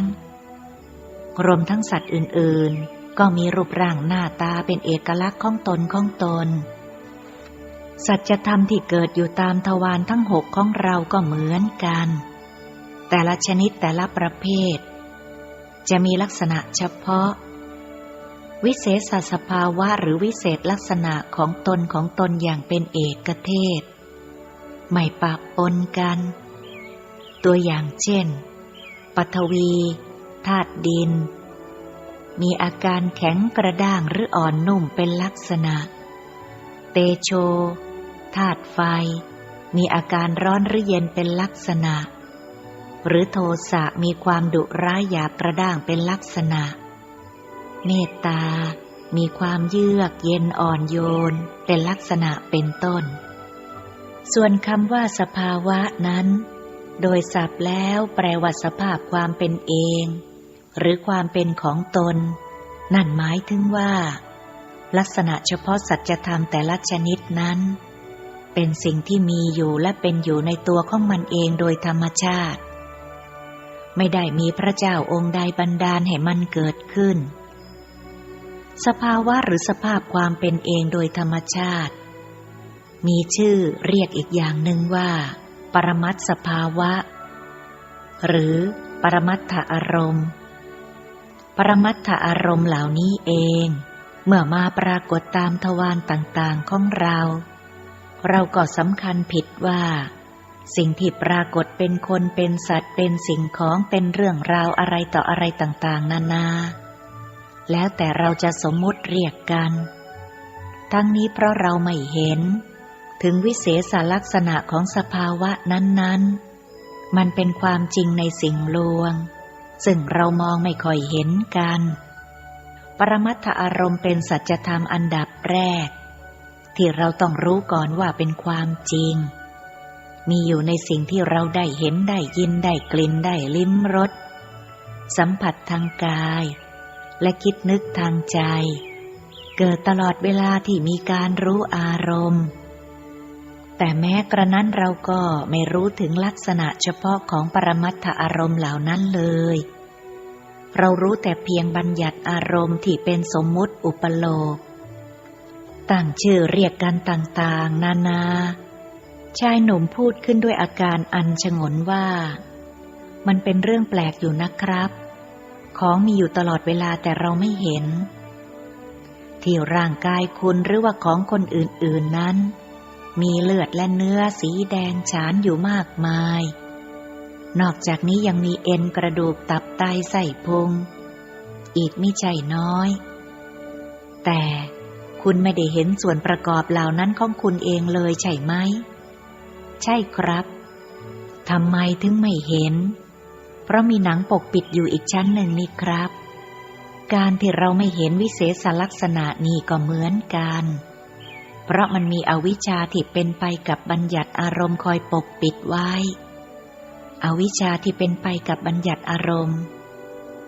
หญิงสาวพูดทวนคำเป็นเชิงขอคำอธิบายพระภิกษุจึงกล่าวสนองตอบในทันทีว่าอวิชชาก็คือความไม่รู้บัญญัติอารมณ์คือการกำหนดความหมายโดยสมมุติหรือการตั้งชื่อให้กับสิ่งที่เรารับรู้หรือสัมผัสได้ทางทวารหกคำว่าอวิชชาที่เป็นไปกับบัญญัติอารมณ์ควรแปลความหมายออกมาเป็นอย่างไรจึงจะสมบูรณ์แบบนั้นอาตมาก็ยังนึกหาถ้อยคำที่เหมาะสมไม่ได้แต่ก็มีสำนวนของอรรถกถาจารย์อยู่ประโยคนึงซึ่งให้ความหมายของสิ่งที่กำลังพูดถึงกันอยู่อย่างไม่น่าฟังว่าชื่อว่าอวิชชาเพราะอัตถะว่าย่อมยังสัตว์ให้แล่นไปในสิ่งที่ไม่มีจริงโดยปรมัตถ์อาตมาเองก็มองไม่เห็นว่าจะมีคำอื่นใดที่จะสรรหามากล่าวให้ดีไปกว่าที่อรรถกถาท่านกล่าวไว้แล้ว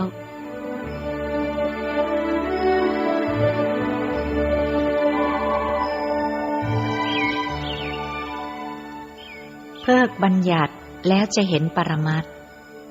ทั้งชายหนุ่มและหญิงสาวนั่งนิ่งตรึกในพระธรรมอันลึกซึ้งที่ได้ฟัง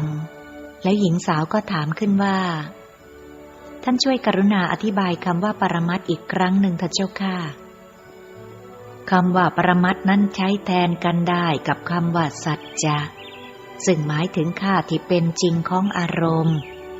บางครั้งก็เรียกรวมกันว่าปรมัตถสัจจะถ้าเช่นนั้นเราจะต้องทำอย่างไรล่ะคะจึงจะเห็นวิเศษลักษณะได้ต้องเพิกถอนบัญญัติเสียแล้วจึงจะเห็นเพิกถอนอย่างไรครับ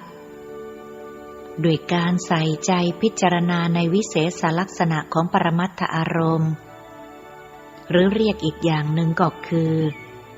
เราต้องพยายามหาค่าที่เป็นจริงของอารมณ์ที่มากระทบให้ได้ท่านตอบเป็นงูกินหางอย่างนี้หนูยิ่งงงใหญ่การหาค่าที่เป็นจริงของอารมณ์ที่ว่านี้เราจะหาอย่างไรครับจะอุปมาให้ฟังมีนิทานอยู่เรื่องหนึ่งซึ่งเราคงจะคุ้นหูกันดีอยู่ตามเนื้อเรื่องเล่าหมาตัวหนึ่งไปขโมยเนื้อที่ตลาดมาหวังใจว่าจะไปหาที่ซุกแอบกินให้เป็นที่สบายหมาตัวนี้คาบชิ้นเนื้อเดินมาถึงคลองหรือว่าลำธารเล็กๆสายหนึ่งมันเดินตรงไปที่สะพานด้วยประสงค์ที่จะข้ามฝั่งไปในระหว่างที่เดินไปบนสะพานเพื่อจะข้ามฝั่งอยู่นั้นก็ชะโงกมองลงไปในน้ำที่อยู่ใต้สะพานพลันสายตาของมันก็ได้พบเห็นหมาอีกตัวหนึ่งยืนเผชิญหน้ามองมายังที่ตัวมันโดยสัญชาตญาณทำให้มันต้องส่งเสียงขู่ออกไปเพื่อตัดไม้ข่มน้ำไว้ก่อนต่อจากนั้นก็เห็นรายละเอียดปลีกย่อยไปอีกว่าเจ้าคู่กรณีที่ยืนเผชิญหน้าอยู่นั้นก็คาบเนื้อมาชิ้นหนึ่งเหมือนกันแต่ว่าเป็นชิ้นเนื้อที่ใหญ่กว่าของตนด้วยซ้ำพลันจิตโลภก็เกิดขึ้นว่าถ้าเราจะจัดการเจ้าคู่กรณีนี้ได้เราก็จะได้เนื้อก้อนใหญ่ที่อยู่ในป่าของมันมาเป็นของเราด้วยเมื่อคิดดังนั้นแล้วก็ส่งเสียงคำรามก้องแล้วก็อ้าปากเห่าหอนไปด้วยเสียงอันดังตามยุทธวิธีของหมาพลันเนื้อที่คาบอยู่ในป่าก็ร่วงหล่นลงน้ำไปภิกษุหยุดเว้นระยะนิดหนึ่งแล้วจึงพูดต่อไปว่าการที่หมาตัวนั้นต้องสูญเสียเนื้อในปากไปฟรีๆก้อนหนึ่งก็เพราะว่ามันหาค่า ที่เป็นจริงของสิ่งที่เห็นไม่ได้ด้วยว่าเป็นอะไรมันนึกว่ามีหมาอีกตัวหนึ่งกำลังยืนจ้องมองมาจริงๆจึงต้องสูญเสียเนื้อไปด้วยความเขลาส่วนมนุษย์เรานั้นไม่โง่เขลาอย่างหมาในเวลาที่เดินข้ามสะพานไปก็ไม่มีความเดือดร้อนใจกับสิ่งที่เห็นในน้ำเลยเพราะมนุษย์รู้ดีว่าค่าที่เป็นจริงของสิ่งที่เห็นนั้นคืออะไรมันเป็นเพียงเงาเท่านั้นหญิงสาวเสริมใช่ตามนิทานที่เล่ามานี้ค่าที่จริงเป็นอารมณ์ที่ได้แก่เงาแต่หมานั้นไม่รู้ว่าเป็นเพียงเงาจึงต้องเดือดร้อนใจเพราะความไม่รู้นั้นในแม่น้ำแต่ละสายนั้นอาจจะมีสภาพอะไรต่างๆอยู่ในน้ำตั้งมากมายบางครั้งก็ดูเหมือนว่ามีดวงจันทร์ลอยอยู่ในน้ำมีดวงอาทิตย์ลอยอยู่ในน้ำมีปุยเมฆลอยอยู่ในน้ำหรือแม้แต่มีนกบินอยู่ในน้ำหรืออาจจะมีภาพอื่นๆอีกนับเป็นร้อยๆพันๆขึ้นอยู่กับว่าจะมีวัตถุสิ่งใดไปส่องกระทบกับพื้นน้ำซึ่งเราย่อมทราบกันดีอยู่ว่าภาพที่อยู่ในน้ำนั้นย่อมไม่ใช่ดวงอาทิตย์จริงๆย่อมไม่ใช่ดวงจันทร์และไม่ใช่ปุยเมฆหรือนกบินจริงๆถ้าเช่นนั้นมันเป็นอะไรแน่นอนมันเป็นเพียงเงาเท่านั้นเองดังนั้นเราจึงควรรู้ว่าค่าที่เป็นจริงของภาพต่างๆที่มีอยู่ในน้ำไม่ว่าจะเป็นกี่ร้อยกี่พันภาพก็แล้วแต่จะมีค่าเป็นจริงอยู่เพียงหนึ่งเดียวนั่นคือโดยความเป็นเงาในการหาค่าที่เป็นจริงของอารมณ์ที่ปรากฏอยู่ตามทวารทั้งหกของเราก็เช่นเดียวกันคุณรู้ไหมว่าทวารทั้งหกของเราก็ไม่ผิดอะไรกับแม่น้ำหกสายซึ่งแต่ละสายก็มีเงาจำนวนสายและมากๆคอยหลอกล่อให้เราสับสนและเข้าใจผิดอยู่ตลอดเวลามนุษย์เราจึงมีสภาพไม่ผิดอะไรกับหมาตัวนั้นเลยเพราะไม่รู้ค่าที่เป็นจริงของอารมณ์ที่มาปรากฏอยู่ตามทวารทั้งหกตามความเป็นจริงซึ่งค่าความเป็นจริงอารมณ์เหล่านี้เรียกว่าวิเศษสภาวะหรือวิเศษลักษณะซึ่งก็เป็นลักษณะเฉพาะของปรมัตถสัจจะในวงเล็บค่าที่เป็นจริงของอารมณ์แต่ละทวารถ้าเรารู้จักวิเศษลักษณะเมื่อใดก็เท่ากับเราได้หาค่าที่เป็นจริงของอารมณ์ได้เมื่อนั้นพุทธพจน์ชื่อว่าธรรมเพราะอรรถะว่าทรงไว้ซึ่งสภาวะลักษณะของตนไม่เปลี่ยนแปลเป็นอื่น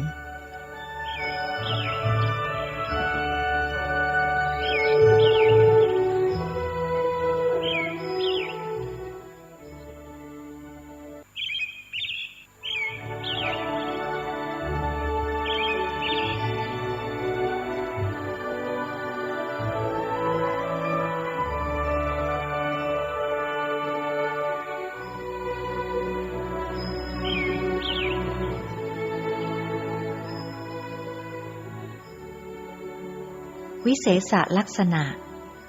ลักษณะเฉพาะลักษณะเฉพาะหรือวิเศษลักษณะที่ว่านี้มีกี่อย่างและมีอะไรบ้างคะมีมากมายหลายสิบอย่างบางอย่างก็รู้ได้ด้วยความสามารถของปัญญาระดับปุถุชนอย่างพวกเราบางอย่างปัญญาระดับปุถุชนอย่างพวกเราก็ไม่รู้ได้จะรู้ได้โดยปัญญาระดับพระอรหันต์หรือพระอริยบุคคลขั้นอื่นๆดังนั้นคำถามที่ว่าวิเศษลักษณะนี้มีกี่อย่างมีอะไรบ้างนั้นอาตมาก็จะไม่พรรณนาไปทุกอย่างแต่ก็จะพูดเฉพาะวิเศษลักษณะที่อยู่ในวิสัยที่ปุถุชนจะรู้ได้และเป็นวิเศษลักษณะที่ ผู้ปฏิบัติวิปัสสนาทั้งหลายจำเป็นต้องรู้ให้ได้ด้วยซึ่งถ้าใครไม่รู้แล้ว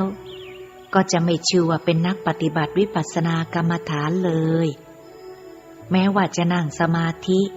หลับตาอยู่ถึง10 วัน10 คืนโดยไม่ลุกจากที่เลยก็ตามทีพระภิกษุหยุดเว้นระยะนิดหน่อยแล้วจึงค่อยพูดต่อว่าแม้ว่าวิเศษลักษณะของสัจธรรมจะมีอยู่มากมายจนนับแทบไม่ถ้วนก็จริงแต่เมื่อว่าโดยแหล่งที่เกิดแล้วก็มีเพียง6 แหล่งเท่านั้นก็คือที่ตาที่หูที่จมูกที่ลิ้นที่กายและที่ใจในบรรดาแหล่งที่เกิดทั้ง6 แหล่งนี้ก็จะมีวิเศษลักษณะทั้งที่เป็นปุถุชนรู้ได้และรู้ไม่ได้เกิดขึ้นและดับอยู่ตลอดเวลาต่อไปนี้อาตมาจะพูดแต่วิเศษลักษณะที่ปุถุชนจะพึงรู้ได้เท่านั้นดังที่ได้กล่าวมาแล้วว่าวิปัสสนาคือการหาค่าที่เป็นจริงของอารมณ์ที่มาปรากฏอยู่ตามทวารทั้ง6ดังนั้นเราจะแยกพูดไปทีละทวารเริ่มแต่ทวารทางตาเป็นอันดับแรกตาเห็นได้แค่เฉพาะสีเท่านั้นพระภิกษุหยุดพูดแล้วเอื้อมมือไปหยิบกระติกน้ำเปิดฝากระติกออกเทน้ำลงในฝากระติกนั้นแล้วยกขึ้นดื่มชายหนุ่มหญิงสาวขยับตัวเปลี่ยนท่านั่งแล้วจ้องตาเขม็งมายังใบหน้าของพระภิกษุอย่างตั้งอกตั้งใจที่จะฟังพระภิกษุจึงได้เริ่มพูดต่อขึ้นว่าตาของคนเรานั้นจะทำหน้าที่เห็นสิ่งต่างๆตลอดเวลาตราบที่ยังไม่ปิดเปลือกตาลงในแต่ละวันของแต่ละคนจะมองเห็นสิ่งต่างๆเรื่องราวต่างๆมากมายจนลำดับภาพไม่ถูกว่าเห็นอะไรมาบ้างถ้านับตั้งแต่วันที่เราเกิดมาจนถึงวันที่เราตายจำนวนของภาพที่ถูกเราเห็นนั้นจะมากกว่าเม็ดทรายในท้องสมุทรเสียอีกภาพต่างๆเหล่านี้เมื่อเราเห็นแล้วเราก็กำหนดรู้ความหมายของภาพได้ทันทีว่าเป็นอะไรเป็นคนเป็นสัตว์หรือเป็นสิ่งของหรือแม้แต่เห็นเป็นเรื่องเป็นราวคล้ายกับนวนิยายเหมือนการดูภาพยนตร์ซึ่งอาศัยการเคลื่อนไหวที่เห็นและการประมวลภาพเหล่านั้นพร้อมกับการตรึกตามอาการเคลื่อนไหวของสิ่งที่ได้เห็นนั้นไปด้วยแล้วเราก็เรียกความเคลื่อนไหวนั้นว่าพฤติกรรมโลกนี้จึงกลายเป็นโรงละครขนาดมหึมาที่ถ่ายทอดเรื่องราวทั้งมวลให้เราได้รับรู้ด้วยบทบาทและพฤติกรรมที่แสดงออกแต่คุณจะเชื่อไหมถ้าอาตมาจะบอกว่าตาของคนเราไม่สามารถเห็นวัตถุสิ่งของคนสัตว์และพฤติกรรมของคนและสัตว์ได้เลยจะเห็นได้เพียงสิ่งเดียวหรืออย่างเดียวเท่านั้นนอกจากสิ่งนี้แล้วตาก็ไม่สามารถเห็นอะไรได้อีกแล้วเจ้าสิ่งที่ถูกเห็นเองก็มีคุณสมบัติเฉพาะที่ต้องอาศัยตาเท่านั้นจึงจะเห็นได้เว้นจากตาเสียแล้วประสาทส่วนอื่นหรือเครื่องมือวิทยาศาสตร์ใดๆก็อย่าหมายว่าจะทำหน้าที่เห็นได้และสิ่งที่ถูกเห็นที่อาตมาว่ามานี้แหละคือค่าที่เป็นจริงของสัจธรรมนอกจากสิ่งนี้แล้วอย่างอื่นล้วนไม่มีค่าที่เป็นจริงในสัจธรรมเลยไม่ว่าจะเป็นคนสัตว์วัตถุสิ่งของหรือพฤติกรรมใดๆทั้งสิ้นสิ่งนี้ใช่ไหมครับที่เรียกว่าวิเศษลักษณะใช่สิ่งที่เห็นได้ด้วยตานี้เรียกว่าอะไรคะเรียกว่าสีภาษาบาลีเรียกว่าวัณณะท่านช่วยอธิบายหน่อยสิคะถ้าไม่มีสีอยู่ในต้นไม้ไม่มีสีอยู่ในภูเขาไม่มีสีอยู่ในแผ่นดินไม่มีสีอยู่ในแม่น้ำลำคลองไม่มีสีอยู่ในกายของมนุษย์ ไม่มีสีอยู่ในเสื้อผ้าไม่มีสีอยู่ในกายของสัตว์เดรัจฉานไม่มีสีอยู่ในทุกสรรพสิ่งที่มีอยู่ในโลกคุณคิดว่าตาของเราจะเห็นอะไรได้ไหมเมื่อเรามองดูแล้วว่ามีความเวิ้งว้างว่างเปล่าเหมือนอากาศธาตุคุณคิดว่าเราจะเห็นอะไรได้หรือเปล่าคุณคิดว่าตาของคนเราจะเห็นอะไรได้ไหมเมื่อเรามองดูแล้วมีแต่ความเวิ้งว้างว่างเปล่าเหมือนอากาศธาตุคุณคิดว่าเราจะเห็นอะไรได้หรือเปล่าหลักของความจริงก็มีอยู่ว่าเพราะอาศัยสีที่มีอยู่ในสิ่งต่างๆเราจึงสามารถเห็นสิ่งต่างๆได้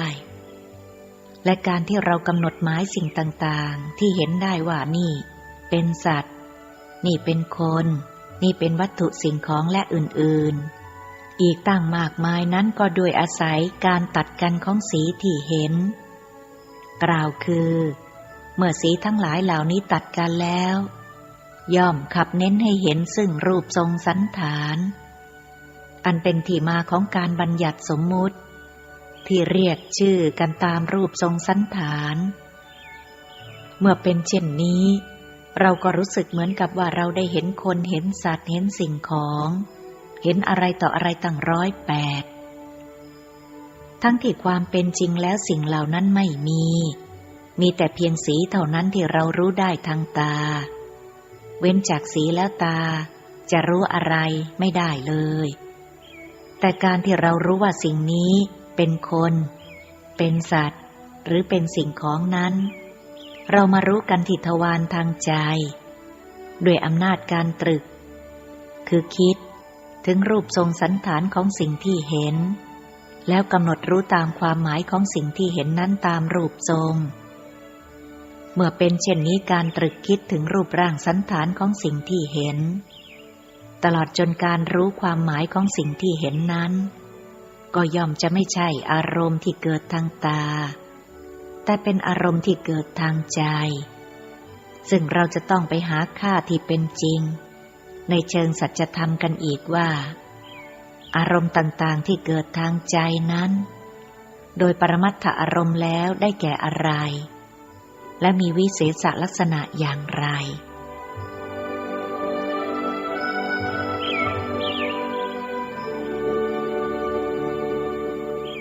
เหตุแห่งการเกิดตัวตนท่านเจ้าคะและตัวรูปทรงที่เป็นเหตุหรือเป็นที่ตั้งให้เราเรียกชื่อว่าเป็นคนสัตว์สิ่งของล่ะคะเกิดขึ้นได้อย่างไรเกิดจากการรวมตัวของธาตุทั้งสี่คือดินน้ำลมไฟนั่นหมายความว่าสีหรือวรรณะอันเป็นสัจธรรมที่ปรากฏขึ้นทางตานี้เป็นสิ่งที่ไม่สามารถตั้งอยู่ลอยๆโดยไม่มีที่อาศัยได้สีทั้งหลายย่อมอาศัยอยู่ในดินน้ำลมไฟนั้นแล้วประกาศรูปทรงสันฐานของดินน้ำลมไฟกลุ่มนั้นได้ปรากฏแก่สายตาของเราอีกด้วยว่ามีรูปทรงสันฐานเช่นไรเมื่อกล่าวโดยความจริงในเชิงสัจธรรมแล้วตาของเราย่อมไม่สามารถเห็นดินน้ำลมไฟได้เรายังคงเห็นแต่เพียงสีที่อาศัยอยู่ในดินน้ำลมไฟอีกต่อหนึ่งเท่านั้นทั้งนี้เพราะดินน้ำลมไฟเป็นธรรมชาติที่สามารถปรากฏให้รู้ได้โดยทวารทางตาในวงเล็บปัจจุบันนี้เราเรียกดินน้ำลมไฟว่ามวลสารเมื่อฟังมาถึงตอนนี้แล้วหญิงสาวพยักหน้าขึ้นลงช้าๆแสดงอาการว่าเข้าใจส่วนชายหนุ่มนั้นพูดขึ้นว่าที่ท่านพูดมานี้เป็นสิ่งที่พระพุทธเจ้าทรงแสดงไว้ใช่ไหมครับเป็นสิ่งที่พระองค์ทรงแสดงไว้พระภิกษุตอบรับฟังดูแยบยลและเป็นอัศจรรย์อยู่นะคะหญิงสาวพูดบ้างพระพุทธเจ้าทรงแสดงธรรมเป็นอัศจรรย์เสมอพระภิกษุตอบรับอีกนิมนต์ท่านพูดต่อไปเถอะครับพวกเราตั้งใจฟังอย่างดีที่สุด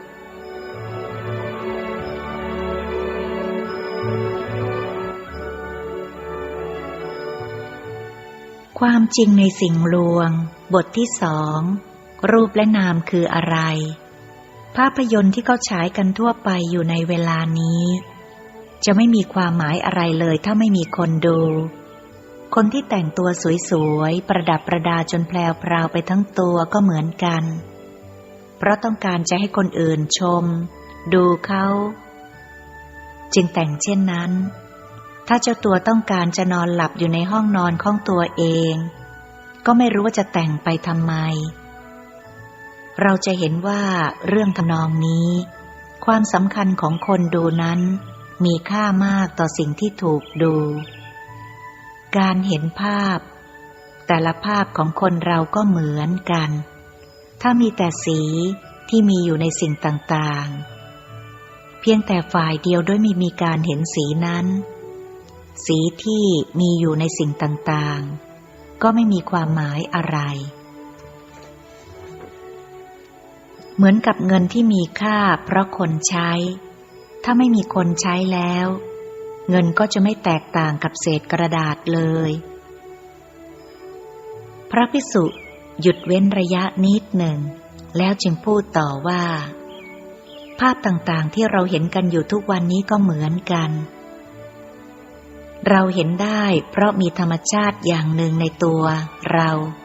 ที่ทำหน้าที่เห็นเราเรียกธรรมชาติชนิดว่าจักขุวิญญาณจิตคือจิตรู้อารมณ์ทางตาถ้าจิตชนิดนี้ไม่มีแล้วสีที่มีในสิ่งต่างๆก็ไม่มีประโยชน์แก่การเห็นเลยถ้ากระจกบานใดไม่มีคนไปส่องดูกระจกบานนั้นก็จะแขวนไว้ที่ข้างฝาอย่างป่วยการเปล่าเพราะฉะนั้นตอนนี้เราพอสรุปความได้ว่าการเห็นภาพต่างๆของคนเราจะประกอบไปด้วยธรรมชาติ2ชนิดด้วยกันคือธรรมชาติทำหน้าที่เห็นกับธรรมชาติที่ถูกเห็นซึ่งท่านได้ตั้งชื่อเรียกธรรมชาติทั้ง2อย่างนี้ไว้เพื่อสะดวกแก่การสื่อความหมายว่ารูปกับนามรูปคือธรรมชาติที่ถูกเห็นนามคือธรรมชาติที่ทำหน้าที่เห็นรูปที่ว่านี้องค์ธรรมได้แก่สีในบาลีเรียกว่าวรรณรูปส่วนนามทำหน้าที่เห็นนั้นองค์ธรรมได้แก่จักขุวิญญาณจิต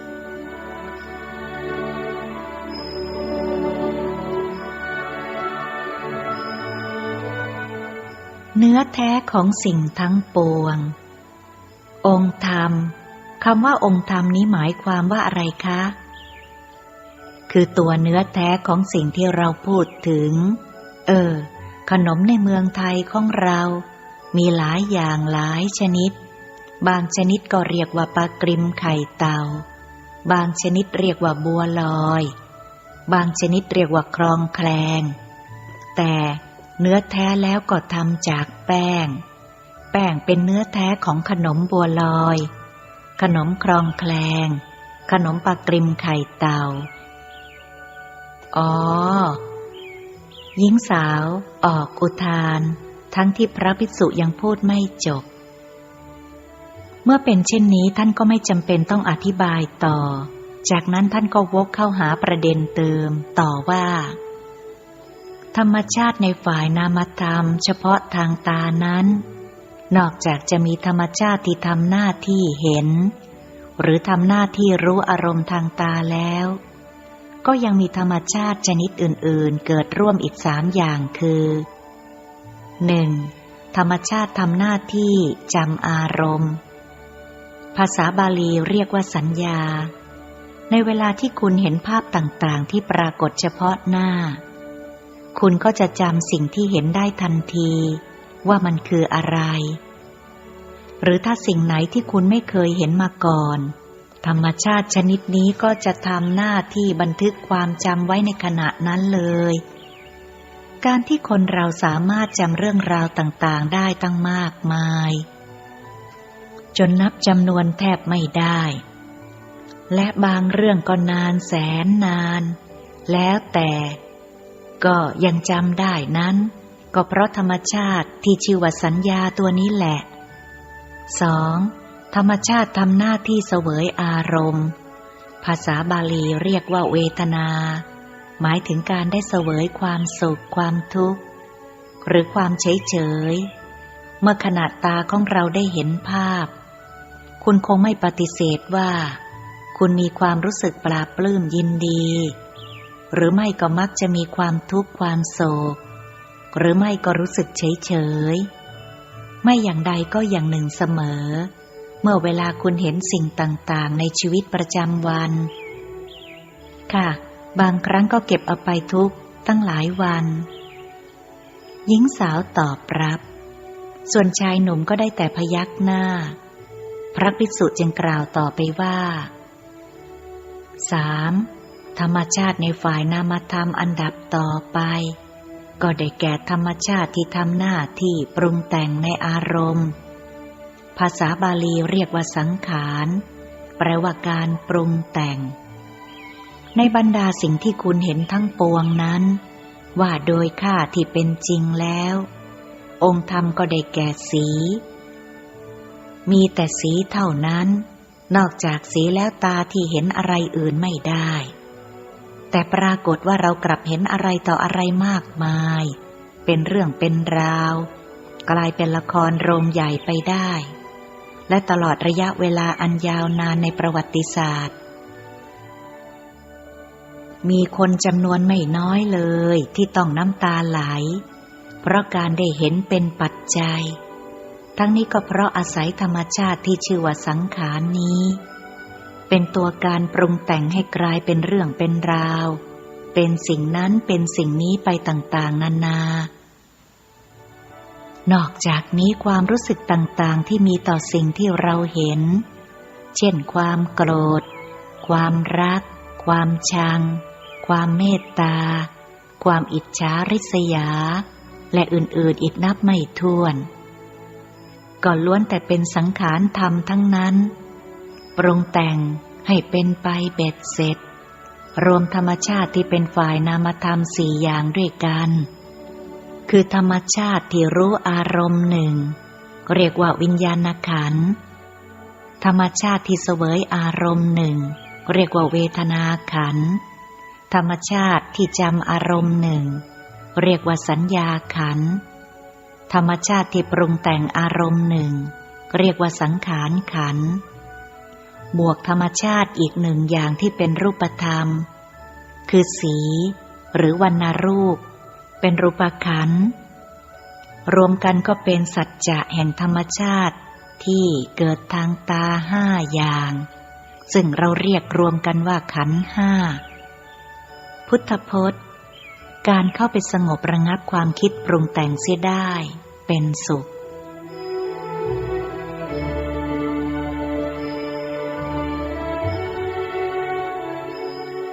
รูปก็อย่างหนึ่ง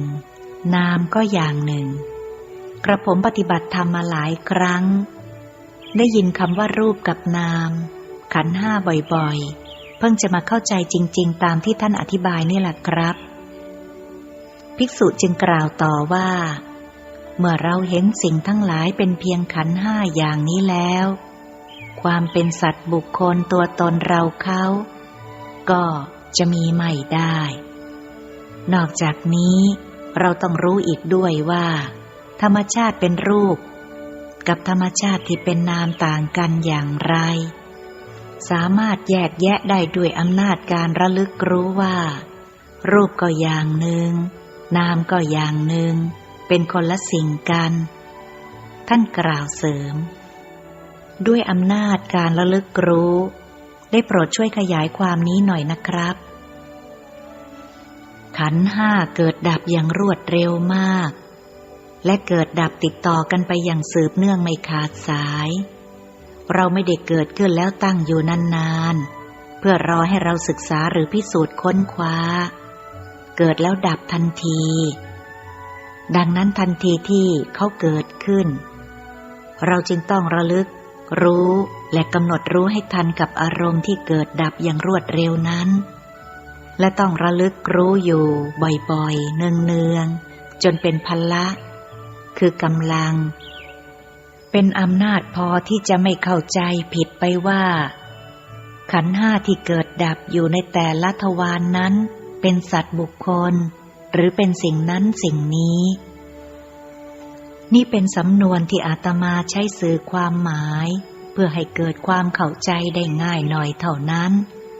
จริงๆแล้วไม่มีใครสามารถทำให้การระลึกรู้ขันธ์ห้านี้ดำเนินไปได้ตามใจปรารถนาจนถึงกับใช้คำว่าเราจะต้องระลึกรู้อย่างนั้นเราจะต้องกำหนดรู้อย่างนี้ได้ดอกเพราะทุกสิ่งมันเป็นอนัตตาสติปัญญาจะเกิดขึ้นระลึกรู้ลักษณะรูปนามเมื่อใดเวลาไหนนั้นเป็นเรื่องของเหตุปัจจัยอันเหมาะสมซึ่งก็ได้แก่การสดับตรับฟังการอยู่ในสิ่งแวดล้อมที่สัปปายะการดำเนินชีวิตประจำวันที่เอื้ออำนวยแก่กรรมฐานและการฝึกฝนอบรมมาแล้วเป็นอย่างดี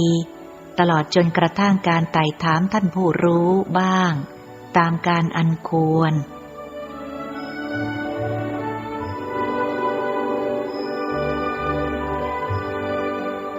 ทั้งหมดที่กล่าวมานี้มุ่งชี้ให้เห็นว่าการปฏิบัติวิปัสสนานั้นเป็นการประพฤติพรหมจรรย์ที่อาศัยกระบวนการของเหตุปัจจัยหลายๆอย่างมาสนับสนุนเหมือนกับการเคลื่อนที่ไปของรถที่ต้องอาศัยน้ำมันอาศัยหัวฉีดอาศัยหัวเทียนอาศัยการจุดระเบิดของลูกสูบอาศัยเพลาอาศัยข้อเหวี่ยงและอาศัยอื่นๆอีกมากมายไม่ใช่ว่าจะอาศัยเงื่อนไขเพียงแต่ความรู้สึกของผู้ปฏิบัติที่ว่าฉันทำได้เราทำได้เราจะต้องทำอย่างนั้นเราจะต้องทำอย่างนี้หรือเราจะต้องรู้สึกรู้ให้ทันกับปัจจุบันอารมณ์อยู่ทุกขณะจิตซึ่งถ้าจะระลึกรู้ได้จริงก็เป็นเรื่องของเหตุปัจจัยอันเหมาะสมแต่ไม่ใช่เพราะเราจะต้องอย่างนั้นเราจะต้องอย่างนี้มิฉะนั้นทุกสิ่งทุกอย่างในโลกซึ่งก็คือขันธ์ห้าทางตาหูจมูกลิ้นกายใจก็คงจะอยู่ในอำนาจบังคับบัญชาของเราได้และก็จะเป็นไปตามความปรารถนาของเราในทันทีเมื่อเราเพียงแต่ต้องการทำให้ได้เท่านั้นคำว่าระลึกรู้นี้คงหมายถึงการระลึกรู้สภาวะที่เป็นวิเศษลักษณะใช่ไหมคะใช่เราเรียกตัวการทำหน้าที่ระลึกรู้นี้ว่าสติสัมปชัญญะองค์ธรรมได้แก่สติกับปัญญาที่ทำกิจระลึกรู้และพิจารณาวิเศษสภาวะนั้นนอกจากนี้ก็ยังทำกิจพิจารณาไตรลักษณ์และทำกิจพิจารณาอริยสัจสี่ได้อีก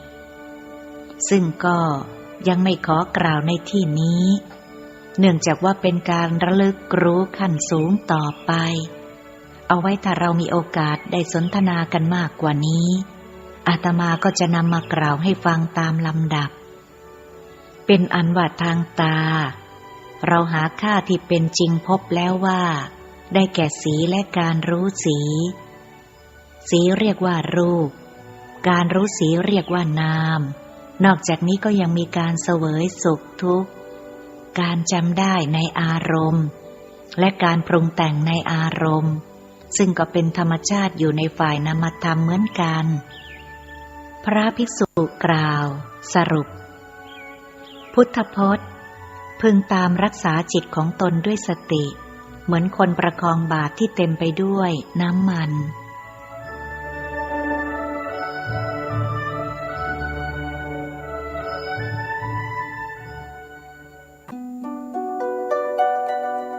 โปรดติดตามในตอนต่อไปสวัสดีครับ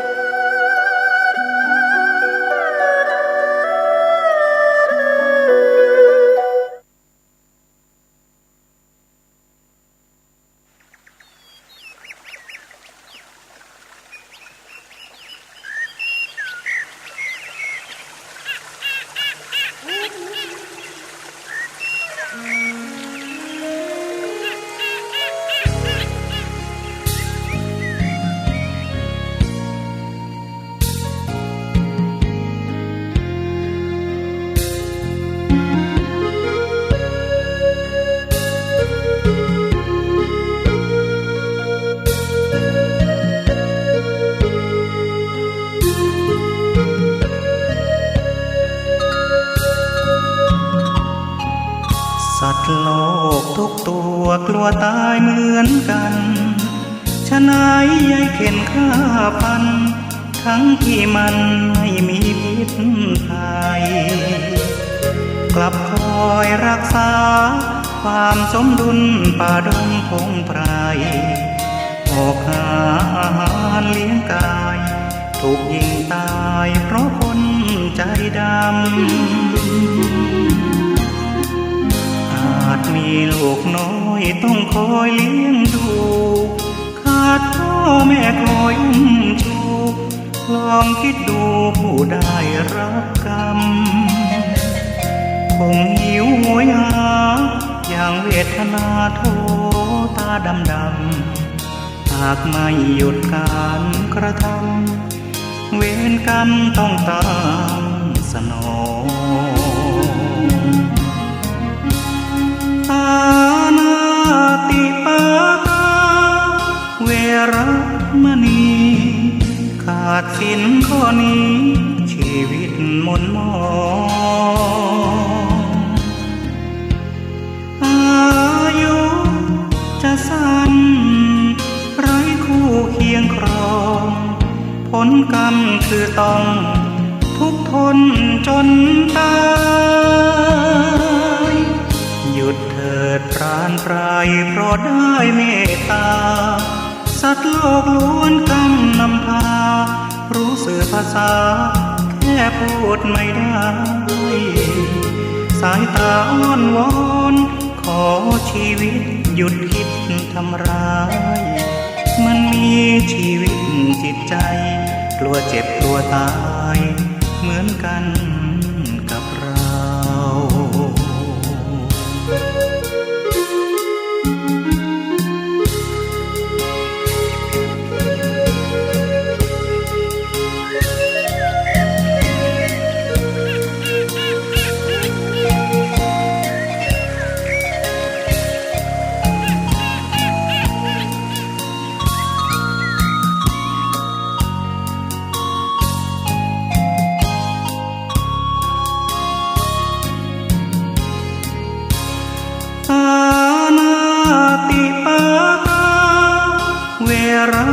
มณีขาดสินข้อนี้ชีวิตหม่นหมอง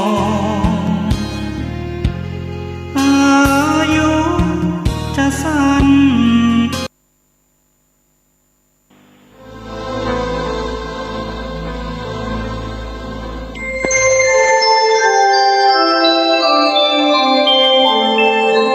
ขณะนี้ท่านกำลังฟัง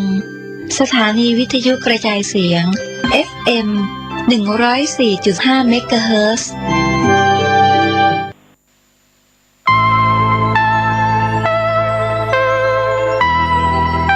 ขอเชิญร่วมทำบุญทอดกฐินและวางศิลาฤกษ์ศาลาการประเรียนณที่พักสงฆ์เหล่ามนทาหมู่ที่ 3 ตำบลดอยหล่ออำเภอดอยหล่อจังหวัดเชียงใหม่วันที่ 12 ตุลาคม 2565 เวลา 13:39 นาทีเนื่องด้วยที่พักสงฆ์เหล่ามนทาได้เริ่มก่อสร้างมาตั้งแต่วันที่ 17 มิถุนายน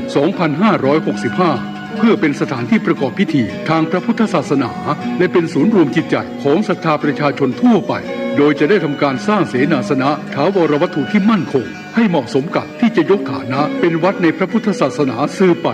ดังนั้นจึงมีผู้มีจิตศรัทธาร่วมใจกันบริจาคทุนทรัพย์โดยเครือข่ายการเผยแผ่ธรรมะของคณะสงฆ์คลื่นสีขาวทั่วทุกสารทิศตลอดจนศรัทธาประชาชนทั้งหลายทั่วไปทุกคนตั้งกุศลเจตนาในการทอดกฐินสามัคคีและวางศิลาฤกษ์สร้างศาลาการประเรียน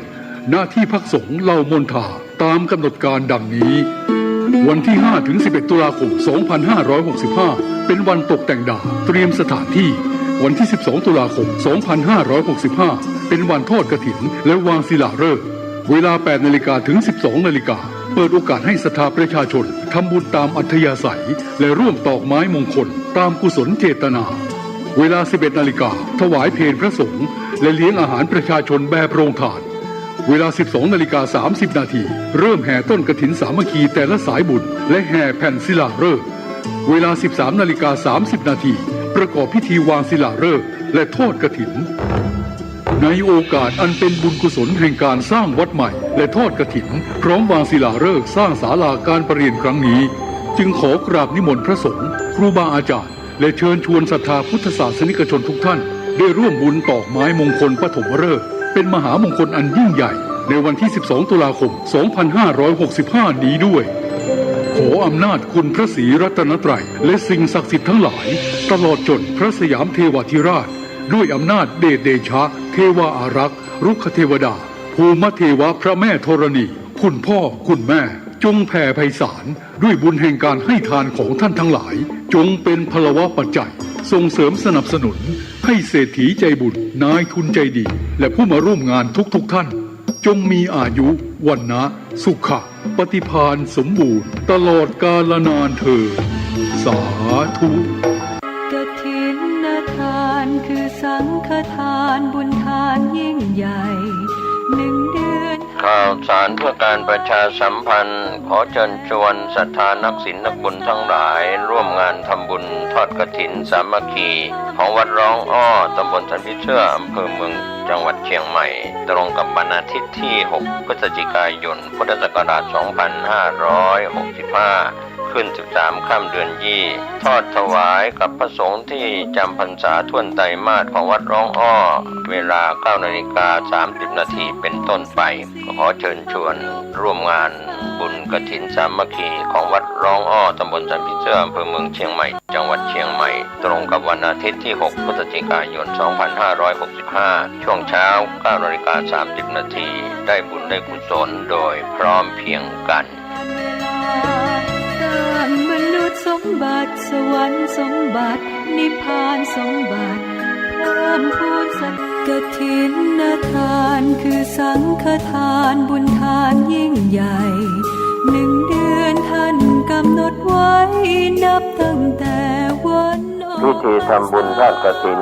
มหาวิทยาลัยเชียงใหม่ประจำปี 2565 ทอดถวายวันเสาร์ที่ 29 ตุลาคม พุทธศักราช 2565 ณ วัดฝายหินตำบลสุเทพอำเภอเมืองเชียงใหม่จังหวัดเชียงใหม่ 13 นาฬิกาพร้อมกันที่ศาลาธรรมมหาวิทยาลัยเชียงใหม่ตั้งขบวนแห่องค์กฐินและบริวารหน้าศาลาธรรมมหาวิทยาลัยเชียงใหม่เคลื่อนขบวนแห่องค์กฐินและบริวารออกจากศาลาธรรมมีกำหนดไปตามเส้นทาง 13:30 นาทีของวัฒนธรรมมหาวิทยาลัยเชียงใหม่ขบวนแห่องค์กฐินและบริวารทุกคณะสถาบันสำนักและส่วนงานต่างๆพร้อมกันมีการแสดงของชมรมพื้นบ้านล้านนาสโมสรนักศึกษามหาวิทยาลัยเชียงใหม่ 14 นาฬิกา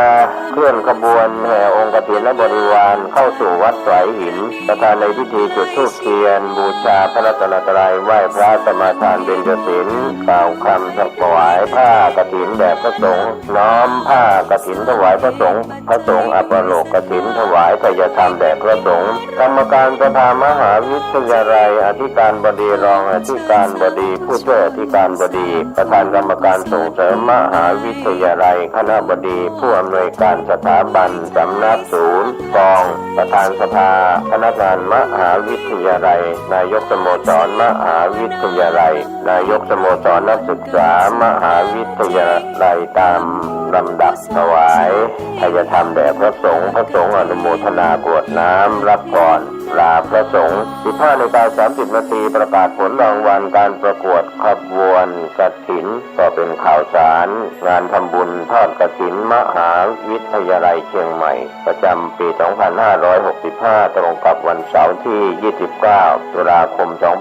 2565 ทอดถวายกับพระคุณเจ้าที่จำพรรษาท่วนไตรมาสวัดฝายหินตำบลสุเทพอำเภอเมืองเชียงใหม่จังหวัดเชียงใหม่ขอเชิญท่านร่วมบุญร่วมกุศลติดต่อได้ที่มหาวิทยาลัยเชียงใหม่และวัดฝายหินที่จะร่วมทำบุญในคราวครั้งนี้ได้ความสุขกายสุขใจโดยทั่วหน้ากันสร้างเหตุปัจจัยด้วยศรัทธาด้วยปัญญารู้เห็นทำตามจริงขอเชิญสาธุชนสร้างบุญกุศลยิ่งใหญ่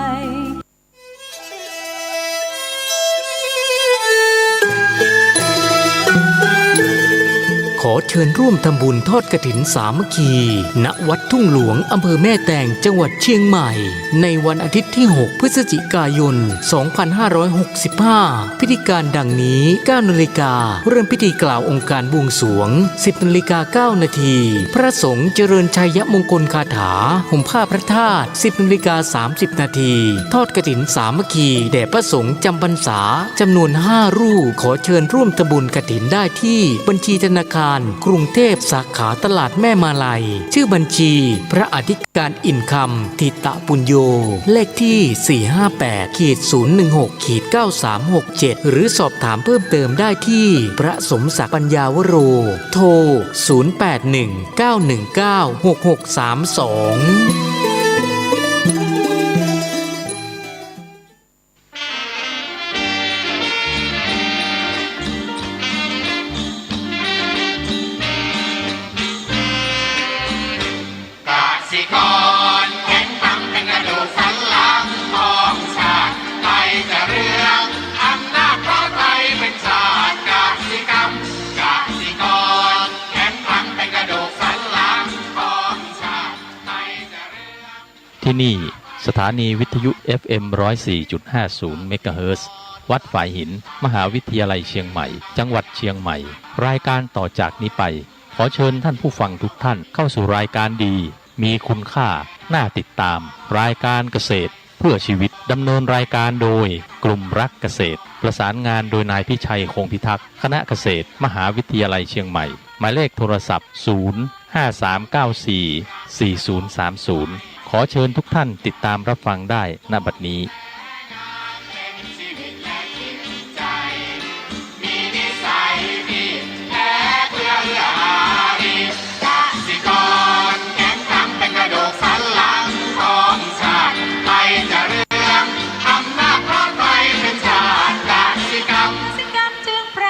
เป็นหลักมัน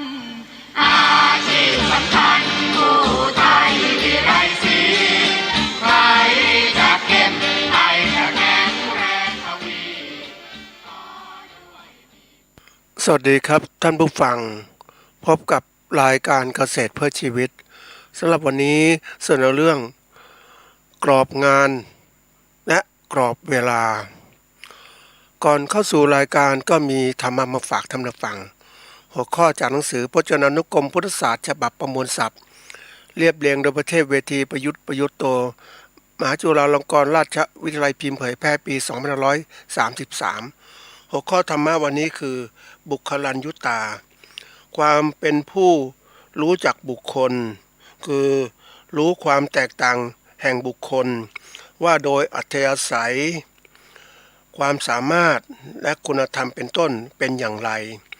ควรคบควรใช้ควรสอนอย่างไรอันนี้เป็นข้อที่7ในสัพพบุริสธรรม7นี้สัพพบุริสธรรม7นี่คือธรรมเขาเรียกว่าธรรมของสัตตบุรุษมีอยู่7ข้อด้วยกันทีนี้สัตตบุรุษคืออะไรนะสัตตบุรุษนี่ก็คือคนสงบคนดีคนมีศีลธรรม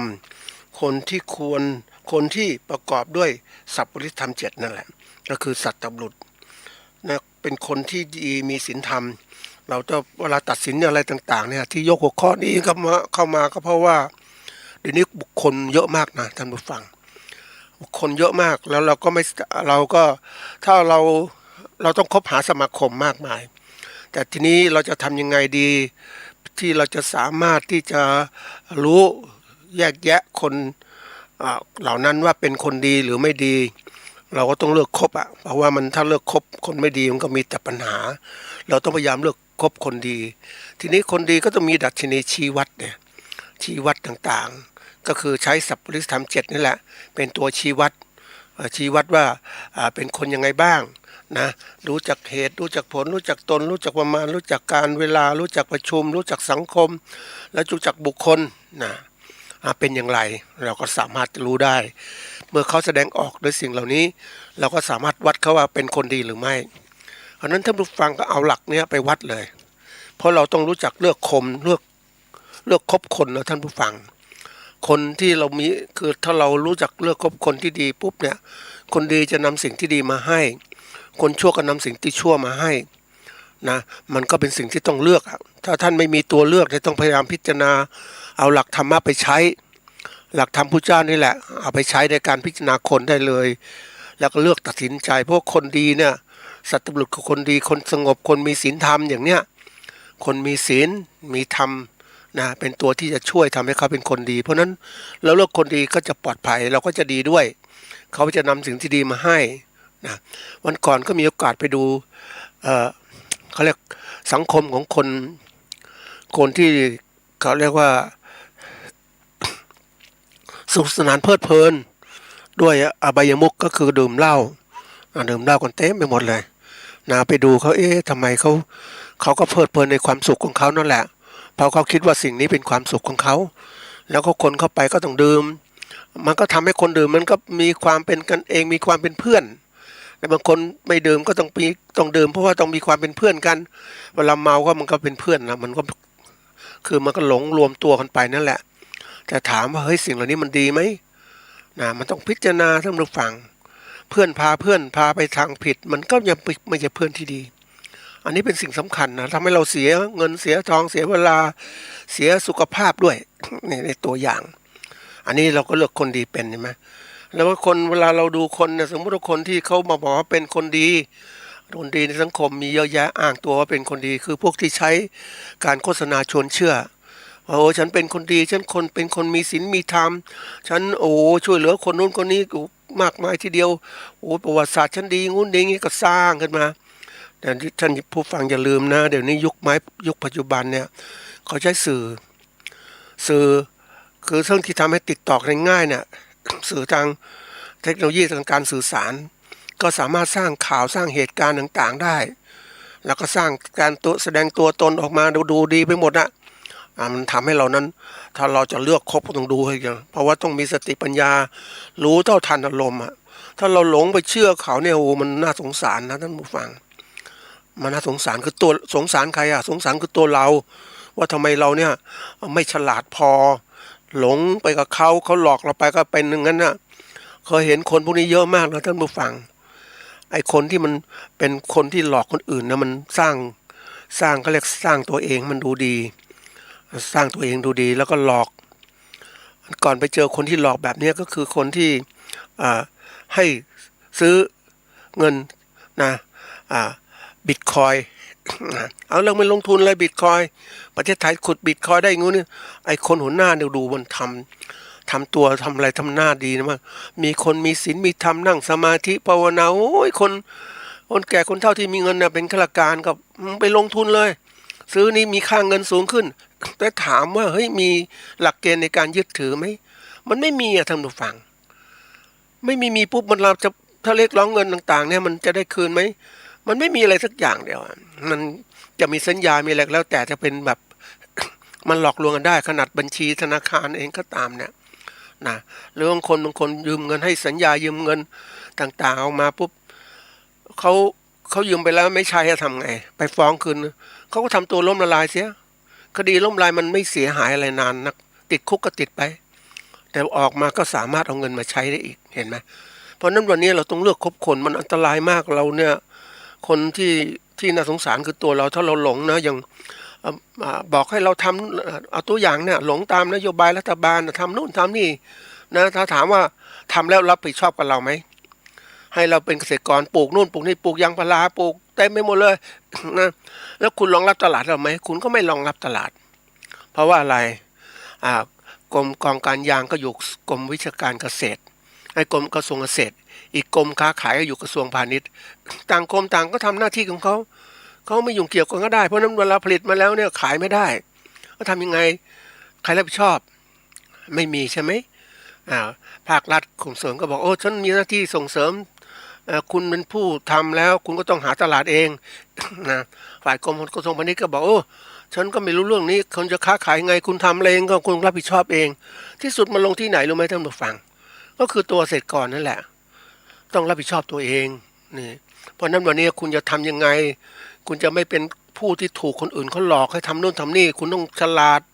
คุณจะฉลาดคุณต้องรู้เรื่องราวต่างๆให้ชัดเจนเพราะนั้นการรู้เรื่องราวต่างๆชัดเจนหัวข้อนี้ก็เป็นข้อหนึ่งที่จะบอกท่านว่า นะว่าจะเป็นยังไงคือกรอบของงานและกรอบของเวลานะอันนี้ที่ยกตัวอย่างเขายกหัวข้อมาเนี่ยเพื่อจะเพิ่มความสามารถในการเรียนรู้ของท่านแล้วก็ทำให้ท่านนั้นที่เป็นเกษตรกรเป็นผู้การเกษตรเนี่ยสามารถที่จะดำเนินธุรกิจของตัวเองได้ประสบความสำเร็จนะได้เรียนรู้มากขึ้นแล้วก็ทำงานเนี่ยทำอย่างนักธุรกิจบางคนบอกทำไมไม่พูดเรื่องเกษตรนะท่านผู้ฟังเกษตรปลูกพืชเลี้ยงสัตว์ต่างๆเนี่ยถามว่าเฮ้ยเดี๋ยวนี้มันมีข้อมูลข่าวสารมากมายคือเดียวคุณก็สามารถค้นได้หาได้นะเอาเป็นตรงนี้แต่กรณีที่เป็นวิชาการเรื่องของการบริหารธุรกิจเกษตรต่างๆเนี่ยซึ่งเป็นเรื่องของการที่นำความรู้ต่างๆมาผสมผสานกันนะซึ่งเป็นเรื่องที่ยากลำบากนะยากแต่ท่านต้องรู้เพราะท่านจะมัวก้มหน้าก้มตาผลิตไปแล้วขายไม่ได้ท่านผู้ฟังวันนี้ท่านต้องมองทุกสิ่งทุกอย่างเป็นองค์รวม เขาเรียกว่าถ้าเป็นพวกของเขาเรียกว่าเป็นสหวิทยาการเป็นวิทยาการที่หลายๆวิชามารวมกันไม่ใช่เอาอย่างใดอย่างหนึ่งมันสมัยก่อนนะใช่ความรู้ลูกกระจ่างแต่อย่างเดียวแต่ไอ้เชี่ยวชาญเฉิดจะเกิดผลนั่นเป็นอย่างหนึ่งแต่โลกปัจจุบันมันต้องอาศัยสหวิทยาการหลายๆวิชามารวมกันมันต้องรู้จักวิเคราะห์อย่างกรณีบุคคลที่ต้องมาดูเนี่ยนะบุคลายุตาอย่างเนี้ยมาต้องรู้ละไม่ใช่ดูทุกคนเฉพาะภายนอกดูมันลึกๆเลยเนี่ยนะทีนี้มาดูว่าก่อนเข้าสู่เนื้อหาของเราเนี่ยประการแรกก็อยากเข้าใจความหมายและความสำคัญซะก่อนมันเป็นยังไงอันที่สองก็พูดถึงเนื้อเรื่องของตรงนี้มันเรื่องอะไรที่ต้องรู้ในเรื่องตรงนี้รู้แล้วไม่พอต้องวิเคราะห์ความรู้ของเราแล้วหัดทำตามเนี่ยนะอันที่สามก็ต้องรู้จักการวิเคราะห์ที่สิ่งที่เกิดขึ้นนะทีนี้ตัวแรกก่อนก็คือว่ามาดูความหมายที่ก่อนคำว่ากรอบของงานนะกรอบนี่แปลว่าถ้าเป็นคำนะเป็นคำนามก็ว่าขอบเขตที่กำหนด กรอบเนี่ยเป็นขอบเขตที่กำหนดงานคือสิ่งหรือกิจกรรมที่ทำเราก็มีกรอบของสิ่งนั้นที่ทำเราจะทำอะไรต่างต้องมีกรอบไม่ใช่ทำไปเรื่อยๆนะท่านผู้ฟังแล้วเป็นเกษตรกรหรือผู้ประกอบการต้องคิดแล้วทำยังไงกรอบของงานทีนี้มาตัวที่มาเชื่อมต่อคือตัวของเวลากรอบของเวลาคือกำหนดเวลาคำว่าเวลานั้นเป็นคำนามแปลว่าชั่วขณะหรือว่าความยาวนานที่มีอยู่หรือเป็นอยู่การที่จะบอกตรงนี้ได้ก็คือดูไว้ว่ากำหนดเป็นว่ากรอบนี้ก็คือเป็นเดือนเป็นปีเป็นวันเป็นชั่วโมงอย่างเนี้ยทีนี้ทำไมถึงต้องเอากรอบของเวลามากำหนดคนหลายคนนะไม่ให้ความสำคัญกับเวลานะท่านผู้ฟังใช้ชีวิตไปเรื่อยๆนะไม่ให้ความสำคัญกับเวลาทีนี้จะมาพูดถึงเรื่องตรงนี้ก่อนว่าเพื่อให้ท่านเห็นความสำคัญของตัวเวลาเนี่ยมันใช้แล้วหมดไปเวลาผ่านไปนะควรจังหวะตั้งแต่เราเริ่มต้นเกิดขึ้นมาเรียนอนุบาลเรียนประถมเรียนมัธยมเรียนมหาวิทยาลัยเรียนต่อปริญญาโทปริญญาเอกแล้วแต่เราละนะแล้วก็จบแล้วก็ทำงานปกติปริญญาตรีก็ประมาณ21ก็ไปทำงานสร้างเนื้อสร้างตัวนะทำงานตั้งแต่อายุนี้ไปจนถึง40 กว่า50ก็จะมีครอบครัวแล้วแต่ละแล้วก็60ก็เกษียณอย่างช่วงนี้เป็นช่วงที่คนเกษียณในเดือนกันยาคนเกษียณเยอะแยะไปหมดเลยเกษียณคือหมายว่าคือจังหวะเวลาของคนนั้นน่ะมันหมดคือก็เรียกว่าศักยภาพการทำงานความคิดการกระทำต่างๆเนี่ยความสามารถในการทำงานเนี่ยมาลดลงละเขาก็เลยต้องเปลี่ยนคนถึงกำหนดอย่างข้าราชการเนี่ย60นะนักตุลาการก็อาจจะมัน70บางคนก็65แล้วแต่มีการต่ออายุราชการก็แล้วแต่เอกชนนี่เขาก็ปลดเหมือนกันเพราะว่าเขารู้เนี่ยมันตกอย่างได้รู้จักกับโค้ชนักฟุตบอลเขาก็บอกว่าชีวิตของนักฟุตบอลเนี่ยมันมีเวลาสั้นนะท่านผู้ฟังฝึกฝนตัวเองเต็มที่เลยเรียนก็ไม่ก็เรียนสูงหรอกเรียนเ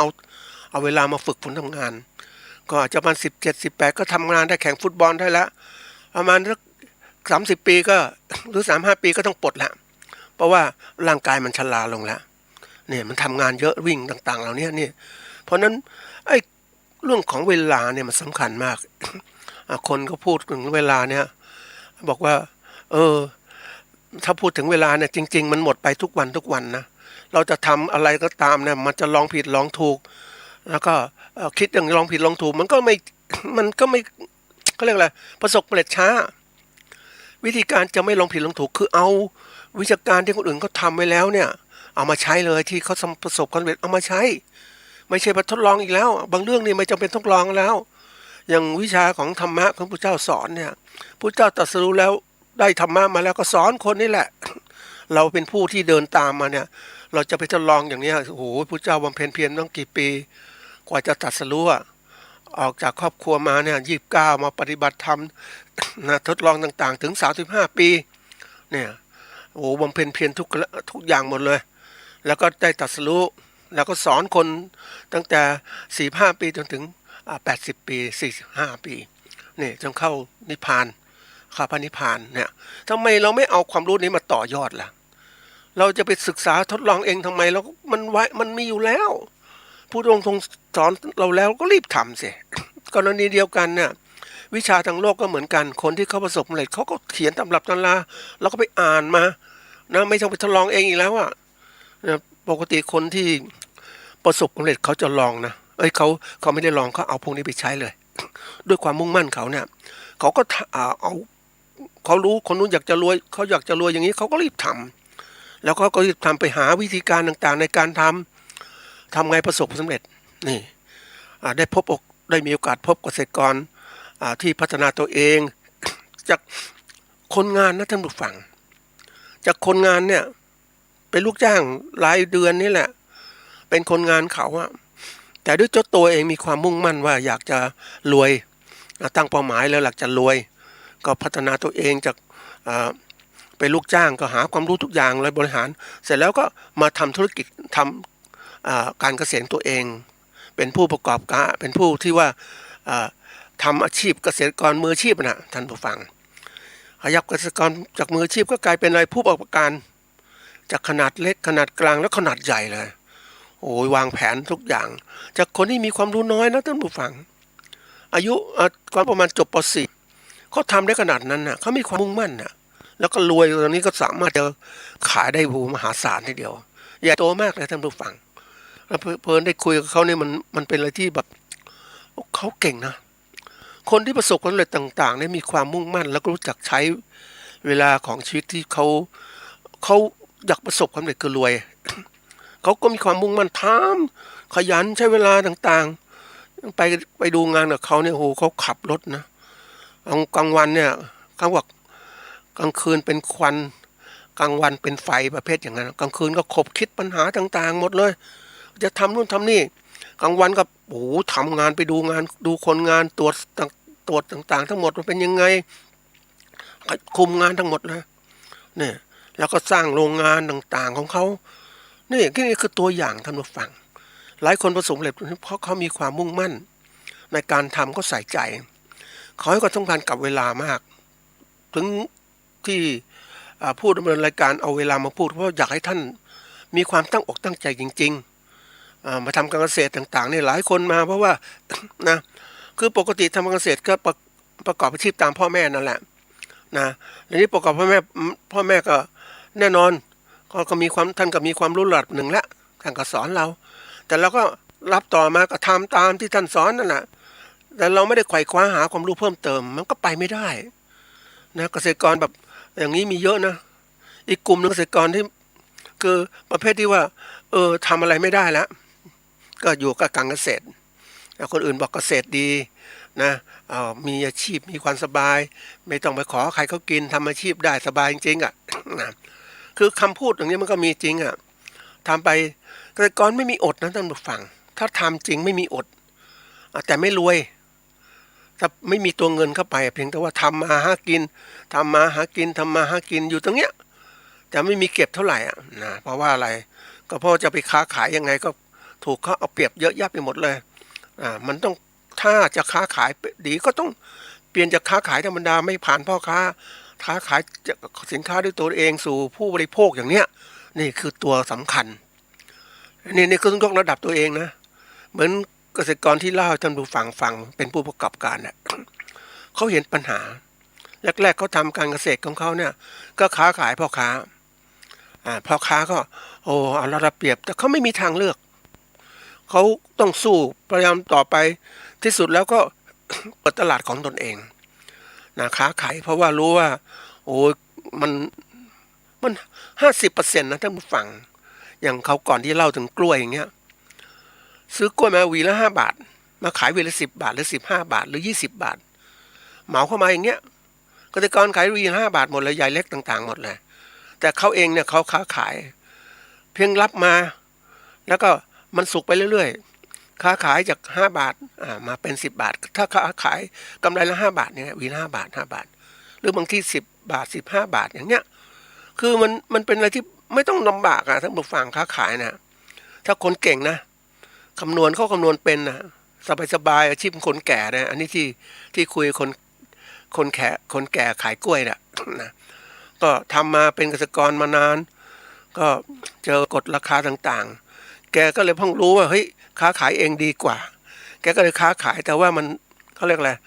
มาเริ่มต้นชีวิตมันช้าไปท่านผู้ฟังเริ่มประกอบการช้าไปแทนที่จะหนุ่มแน่นมาค้าขายกับแกชรามาค้าขายแล้วมันเหมือนกับว่ามันไฟมันหมดท่านผู้ฟังนะหมายความหมดเพราะว่าโดยชราภาพกำลังแรงกายมันก็หมดเพราะนั้นก็ทำไปเท่าที่ได้แต่ก็รู้ว่าโอ้ยเพิ่งพบว่าค้าขายกำไรดีนี่เป็นตัวอย่างผู้ประกอบการเกษตรคนเนี้ยโอ้เขาทำยังหนุ่มแน่นท่านผู้ฟังอายุไม่มากนะทำแล้วก็ขยันนะความรู้ทางโลกน้อยแต่ความขยันมุ่งมั่นแล้วก็พยายามศึกษาแล้วก็การที่คุยกับพ่อค้าต่างๆเขามองเห็นเขาคิดจะทำยังไงแล้วเขาประสบสำเร็จใหญ่โตโหฬารเนี่ยนี่คือตัวอย่างคนที่เรียกว่ารู้จักใช้เวลาเรามองถึงเวลาชีวิตของเราเนี่ยถ้าเราปล่อยไปเรื่อยๆอย่างเนี้ยเหมือนไอ้หนุ่มไอ้พวกสังคมของคนดื่มเหล้าเนี่ยนะไอ้วัยเด็กวัยต่างๆนั่นดื่มมันไม่มีคุณค่าอะไรเลยมันเกษตรกรที่ดื่มเหล้าดื่มสุราก็ไม่แล้วว่าหมดเวลาไปแทนที่จะไปคิดว่าจะทำไงให้มันดีขึ้นกว่าเดิมกับเมาสุรานะเสร็จจากงานก็ไปกินสุราก็นะก็นอนหลับ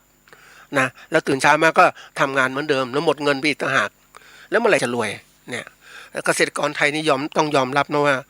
ความที่มองเวลาเนี่ยเหมือนกับว่ามัน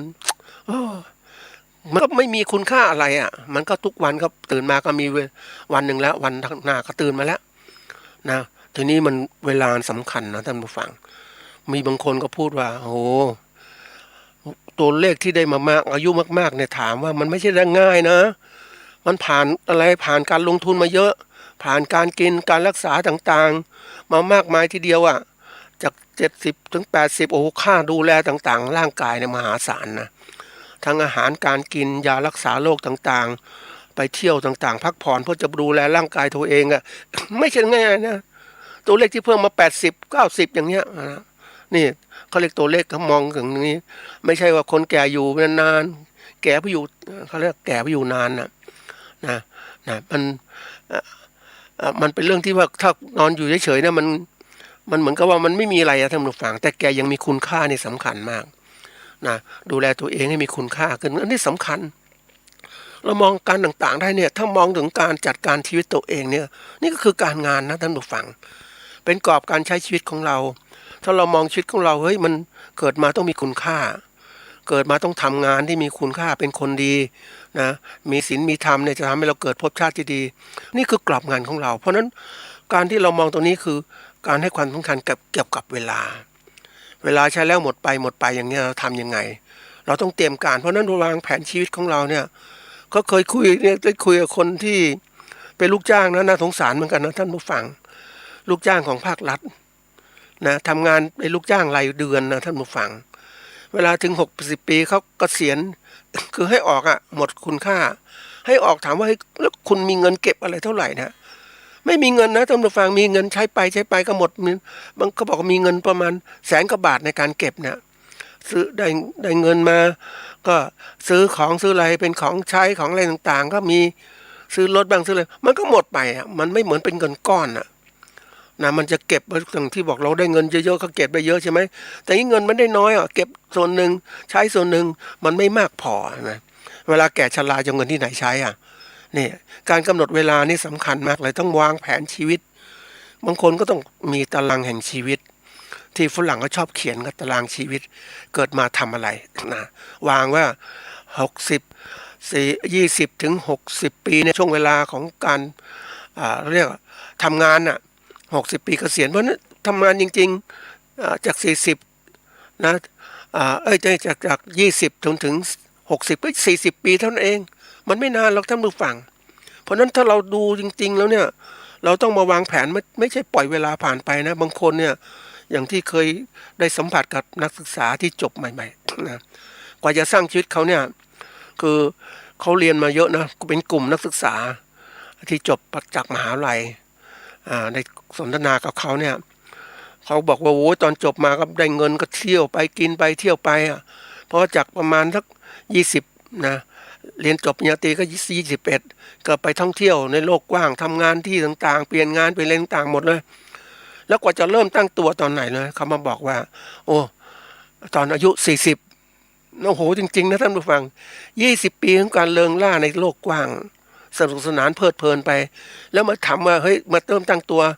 มีครอบมีครัวหาธุรกิจที่มั่นคงก็เริ่มมองโลกเนี่ยเขาทำจริงๆนะแล้วก็เริ่มตั้งตัวได้ทำธุรกิจที่เป็นชิ้นเป็นอันทำงานบริษัทก็ได้ไม่ให้มั่นคง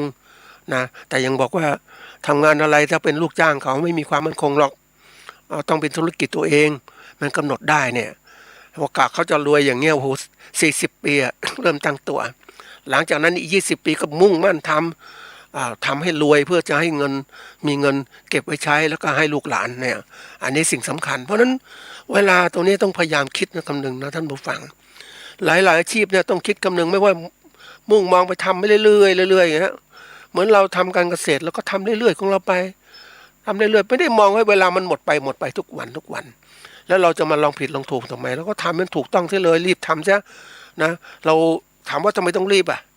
มันชีวิตมันไม่ใช่เรื่องเล่นนะท่านผู้ฟังมันตายได้ทุกขณะเมื่อลมไม่หายใจไม่ออกเมื่อลมหายใจไม่เข้าไม่ออกเนี่ยมันตายนะเพราะนั้นจังหวะชีวิตก็รีบมีอะไรก็รีบทำเสียนะครูบาอาจารย์ท่านสอนเรื่องของภาวนาฝึกอารมณ์จิตใจบอกให้เร่งภาวนาเสียอย่ามาชักช้าเราไม่รู้ว่าความตายจะเข้ามาเมื่อไหร่เนี่ยในตัวอย่างเพราะนั้นเราก็รีบเนี่ยนี่ขนาดสอนเรื่องการภาวนานะเพราะนั้นการงานอาชีพก็เช่นกันต้องเร่งนี่การงานอาชีพเรามาดูว่ามันถูกจำกัดยังไงอันนี้พูดของเรื่องของเวลาเสียก่อนนะท่านฟังเวลาต่างๆเนี่ยมันเป็นตัวสำคัญที่ประกอบการของเราต้องรีบทำเขาเรียกว่ามันมีทุกอย่างมันมีกรอบเวลาคำว่ากรอบเวลาคือการดำเนินงานตามแผนที่จัดความรู้ของคนเนี่ยในการประกอบอาชีพของเราต้องรู้นะอย่างภาครัฐเขากำหนดเวลาของเขาเนี่ยปีงบประมาณ1 ปีเขาก็มีกำหนดงานนะกำหนดงานกำหนดการดำเนินงานแล้วก็รายงานดำเนินงานตามกระบวนการต่อแล้วก็จัดกิจกรรมต่างๆรายงานอีกมี6 เดือน9 เดือนแล้วก็12 เดือนเนี่ยปีหนึ่งต้องมีรอบเขาเรียกว่ารอบของรายงานนะรายงานปีงบประมาณนี่แหละปกติมันจะเริ่มประมาณเขาเรียกว่าตุลาคมของทุกปีเป็นปีงบประมาณจนถึงกันยานี่คือตัวอย่างนะปีงบประมาณสมมติปีงบประมาณ65นี่ก็เริ่มตุลานี่66ละงบประมาณ66นะจนถึงกันยานะ66เนี่ยงบประมาณ66เพราะฉะนั้นทุกอย่างมันมีเวลากำกับนะท่านผู้ฟัง เราทำงานเนี่ยอย่างภาครัฐก็ทำงานอย่างนี้นะมีเวลากำกับแล้ววันนี้เวลากำกับของเราเนี่ยมันจำกัดนะว่ามันต้องดูทำงานให้มันได้ตามงานอย่างนี้ตามเวลาเพราะนั้นทุกอย่างกำหนดด้วยเวลาทั้งนั้นไม่ใช่ว่าจะยืดเวลาไป มันไม่ได้ล่ะเหมือนคนทำงานนะท่านผู้ฟังอย่างที่บอกนะหนูน้อยรีบเร่งพายแต่วันจะสายตลาดจะวายสายบัวจะเน่านะมันถูกบล็อกโดยตรงนี้ไปทำงานแล้วคุณเก็บสายบัวคุณไม่รีบขายมันก็เน่าเลยนะเพราะนั้นตลาดวายมันขายไม่ได้เห็นไหมเพราะนั้นทุกอย่างมันต้องรีบเร่งคุณไม่เร่งคุณอยู่บางคนเฉยๆเรื่อยๆอย่างเงี้ยมันไม่ได้แล้วยุคปัจจุบันนั้นท่านผู้ฟังทุกสิ่งทุกอย่างกำหนดด้วยความมีคุณภาพของคนคุณภาพของคนมันจะแข่งขันได้ ถ้าแข่งขันไม่ได้ก็ทิ้งก็ต้องหมดโอกาสไปยังนึกถึงอย่างตัวอย่างเช่นนะสมัยก่อนนะสัตว์ต่างๆมันอยู่รอดมันด้วยการพัฒนาสัตว์ที่เข้มแข็งย่อมอยู่รอดได้กว่าสัตว์ที่อ่อนแอย่อมตายไปเขานึกถึงไอ้โควิดที่มันระบาดอะ นะแน่นอนก็ต้องระบาดคนที่อ่อนแอก็ตายไปสิคนที่แข็งแรงอยู่รอดก็อยู่ไปนี่คือธรรมชาติเป็นจริงอย่างนั้นแต่ถ้าเรารู้เฮ้ยเราอ่อนแอเรากลัวโควิดต้องรีบพัฒนาตัวเองให้แข็งแรงเนี่ยมันเป็นการธรรมชาติเพราะนั้นการประกอบการต่างๆเนี่ยอย่างเราประกอบเกษตรก็ทำตัวเองให้เข้มแข็งเตรียมการสำหรับเหตุการณ์ต่างๆที่เกิดขึ้นนี่คือกรอบของเวลาไอ้กรอบตรงนี้นะเป็นกรอบทำงานกรอบถัดมาก็เป็นเรื่องของกรอบของการเขาเรียกว่าเป็นกรอบเวลาของการเรียนรู้ต่างๆ อย่างเราเนี่ยมีการเรียนรู้นะตั้งแต่เด็กต่างๆทั้งหมดเลยขึ้นมาทีละขั้นละขั้นเพราะนั้นทุกอย่างจะเติมด้วยวิชาการต่างๆเข้าไปให้เด็กให้มีความสามารถในการเรียนรู้ยุคปัจจุบันเนี่ยโอ้ยคนต่างๆเนี่ยเขาขยันนะคนมีเงินเขาเรียนได้มากนะท่านผู้ฟังเรียนมากเพราะอะไรเขาได้หลักการความคิดวิชาการความรู้ทำให้เขานั้นออกมาประกอบอาชีพเขาจะสามารถได้ตำแหน่งงานที่สูงกว่านะสูงกว่าปุ๊บเขาก็ได้เงินได้มากกว่าแต่ถ้าคนจบมาเนี่ยนะไม่มีความรู้เนี่ยโอ้เห็นลำบากนะอย่างวันนี้ไปเห็นคนที่เขาอะไรนะขับรถอ่ะท่านผู้ฟังขับรถบดนะรถบดถนนไม่รู้เขาเอาคนที่ไหนมานะแต่ท่าทางจะเป็นคนไทยใหญ่หรือคนอะไรนะเจ้าของคือเจ้าของบริษัทก็หาคนพวกนี้มาทำงานอายุ18-19เองท่านผู้ฟังมาทำงานยังหนุ่มวัยรุ่นแข็งแรงเลยถามเต็มที่เลยนะก็เงินเดือนคงสูงอะนะแต่ถามว่าเฮ้ยเขาก็ทำได้เท่านั้นน่ะใช่ไหมแต่เขาความศึกษาเขาได้น้อยแต่ถ้าเราต้องการอย่างนี้ปุ๊บมันต้องขยับมาเราเป็นเกษตรกรธรรมดาเนี่ยมีโอกาสอยากจะทำเกษตรปุ๊บก็ต้องเรียนรู้สูงขึ้นทางวิชาการเกษตรทางการตลาดมาก็โอ้โหรีบทำเลยเนี่ยนี่ก็กรอบเวลาเรียนรู้สำคัญนะท่านผู้ฟังถ้าคนเขาเรียกคนจะบอกเรียนรู้ไม่มีวันจบใช่แต่เรียนรู้ในกระบวนการที่เป็นพื้นฐานเนี่ยมันต้องจังหวะเวลาอย่างเราเนี่ยเอา60-70แล้วจะไปเรียนมัธยมมันไม่มีใครเขารับหรอกโรงเรียนผู้ใหญ่ก็มีแต่ถามว่าให้มันนี่มันโลกมันกว้างนะท่านผู้ฟังบางทีเราเข้าเรียนในระดับของปกติทำไม่ได้แล้วเราก็สามารถเรียนทางอินเทอร์เน็ตเรียนทั้งต่างๆทั้งหมดด้วยความสนใจมันสามารถพัฒนาได้อันนี้มันก็ไม่จำกัดละเพราะฉะนั้นความรู้ที่เราได้อย่างเราต้องรู้เรื่องการถ้าเรียนรู้เรื่องการบริหารชีวิตเป็นสังคมของเรามีวิชาภาษามีเรื่องของการคิดเลขต่างๆเรื่องของการบริหารการเงินต่างๆมันมีอาจารย์ท่านหนึ่งนะท่านผู้ฟังครับต้องพูดดีนะสิ่งที่คนไทยเราอ่อนแอนะวิชาหนึ่งที่เราไม่ได้สอนกันวิชาเศรษฐศาสตร์ในชีวิตประจำวันที่ชีวิตประจำวันเราดำเนินการเนี่ยเราไม่เคยใช้หลักสูตรวิชานี้เลยทุกอย่างในเวลาชีวิตประจำวันของเราเนี่ยมันมีการลงทุนมีเงินลงทุนที่เราลงทุนมีเงินไปซื้ออาหารการกินมีเงินเข้าเสียเรียนต่างๆนั่นคือการลงทุนแล้วดูผลตอบแทนเนี่ยมันจะกี่ปีจะตอบแทนมามันได้มาแล้วจะตอบแทนต้องหางานที่ดีขึ้นและใช้จ่ายในชีวิตประจำวันต้องมีคำนวณเรื่องนี้ด้วยนะท่านผู้ฟังโอ้ก็พูดดีมากนะอันนี้ก็เป็นข้าราชการเกษียณทั้งโอ้โห80กว่าแล้วยังคิดถึงเป็นห่วงสังคมว่าวิชาการต่างๆที่สอนเนี่ยขนาดนี้ขาดวิชาเศรษฐศาสตร์ในชีวิตประจำวันให้กับเด็กๆเขาเลยบอกว่ามันน่าสนใจนะตรงเนี้ยถ้าเราปูพื้นฐานเด็กๆมันจะรู้คุณค่า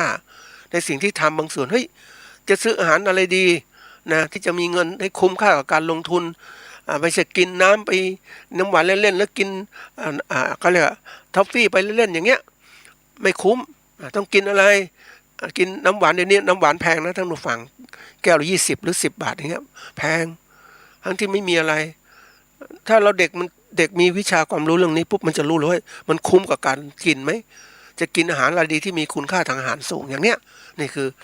สอนเราต้องเรียนรู้อย่างนี้เพราะนั้นถ้าไม่เรียนรู้อย่างนี้เราก็ไม่สามารถจะดำเนินการต่างๆได้เพราะนั้นกรอบเวลาเนี่ยสำคัญนะครับเราต้องรีบทำให้มันได้กรอบเวลาเหล่านั้น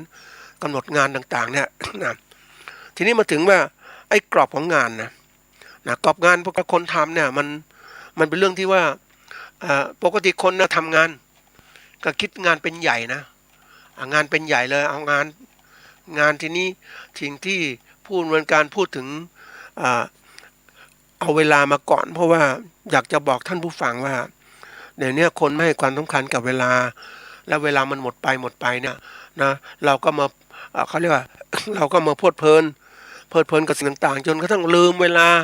ที่มันหมดไปเพราะว่าเราทำงานไปเรื่อยๆอย่างเราจะทำอะไรเนี่ยท่านผู้ฟังเราอยากทำงานทุกคนก็อยากทำงานมองที่งานอย่างนั้นแหละ จะลืมไปว่าเฮ้ยงานเหล่านี้มันมีเวลาตรงจำกัดนะเราจะทำงานจังหวะไหนที่เหมาะกับเวลานะงานนั้นเนี่ยจังเรียนก็จังหวะเรียนก็ต้องเรียนแต่ไปทำให้มันดีขนาดเรียนเนี่ยมันจะคุ้มจังหวะไหนคนทำเนี่ยสำคัญมากนะแล้วกำหนดเวลาเริ่มต้นเวลาหยุดเสร็จสิ้นของงาน หลังเราเนี่ยบางทีเราทำงานแล้วก็เพลินไปนะสนุกสนานคือสมมติเราปลูกต้นไม้ท่านผู้ฟังปลูกต้นไม้เพลิดเพลินไปหมดไปวันๆนึงท่านผู้ฟังทางมานิดเดียวแต่เพลินกับการปลูกต้นไม้จะลืมไปเฮ้ยเวลามีคุณค่าเนี่ยทำไมปล่อยเวลาผ่านไปอย่างนั้นมันเพลินไหมน่ะมันหลงเพลินเดี๋ยวนี้เวลาเรานั่งดูโทรทัศน์น่ะเราก็เพลินไปกับโทรทัศน์มันสอนนู่นพูดนี้มันเพลินไปเวลาหมดไปจริงๆแต่เวลาฝึกตนเพื่อทำงานต่างๆแล้วโอ้โหมันลำบากมันเดี๋ยวนี้มันมีเขาเรียกมีตัวทำลายเวลาเรานะ นะก็คือสมาร์ทโฟนนั่นแหละทำลายเวลาของเด็กในการเรียนรู้ทำลายเวลาของผู้ใหญ่ในการทำงานบางคนมาจะเล่นไลน์เล่นแชทต่างๆคุยกันผ่านโทรศัพท์ต่างๆมันหมดเวลานะท่านผู้ฟังแล้วมันเพลิดเพลินไปสิ่งเหล่านี้บางคนก็ดู YouTube ดูไลน์ไปเรื่อยเป็นหมดนะมันเหมือนกับว่าคุณค่าเวลาต่างๆไม่ให้ความสำคัญเลยคือเราไม่ให้ความสำคัญกับมันนะแล้วมันก็หมดเวลาจะย้อนไปไงเวลาทำงานคนทำงานเดี๋ยวนี้ไปเจอคนทำงานหลายคนก็นั่งดู อันนี้เป็นลูกจ้างท่านผู้ฟังแต่พวกเจ้าของธุรกิจหรือเจ้าของนั้น เขาจังวางเขาไม่ดูแล้วเนี่ยมันไม่คุ้มค่าเหมือนกับการลงทุนนะท่านผู้ฟังลงทุนไปเนี่ยสมมุติ100 บาทถ้าท่านลงทุนไปกินก๋วยเตี๋ยวมันก็ได้แค่น้ำแค่เส้นมันเนื้อนิดหน่อยแต่ถ้าท่านลงทุน100 บาทไปซื้อไก่มาตัวเนี่ยได้โปรตีนมหาศาลเลยเห็นไหมมันก็ถ้าเรา100 บาทมันก็น่านะถ้าตัวอย่างมันคุ้มค่ากว่ากันถ้าเราคิดถึงมวลเขาเรียกคิดถึง เนื้อของมันคนส่วนใหญ่ไปติดแต่น้ำรสชาติน้ำนู่นน้ำนี่มันอร่อยนะมันก็หลอกมันตัวเขาเรียกตัวหลอกมันเป็นตัวที่ว่าให้เพิ่มรสชาติแต่เราเก็บรสชาติเหล่านี้มันมีคุณค่าทางอาหารมันไม่มีมันเพิ่มนะมีประโยชน์ตอนนี้กระตุ้นการกินของเรานั่นแหละ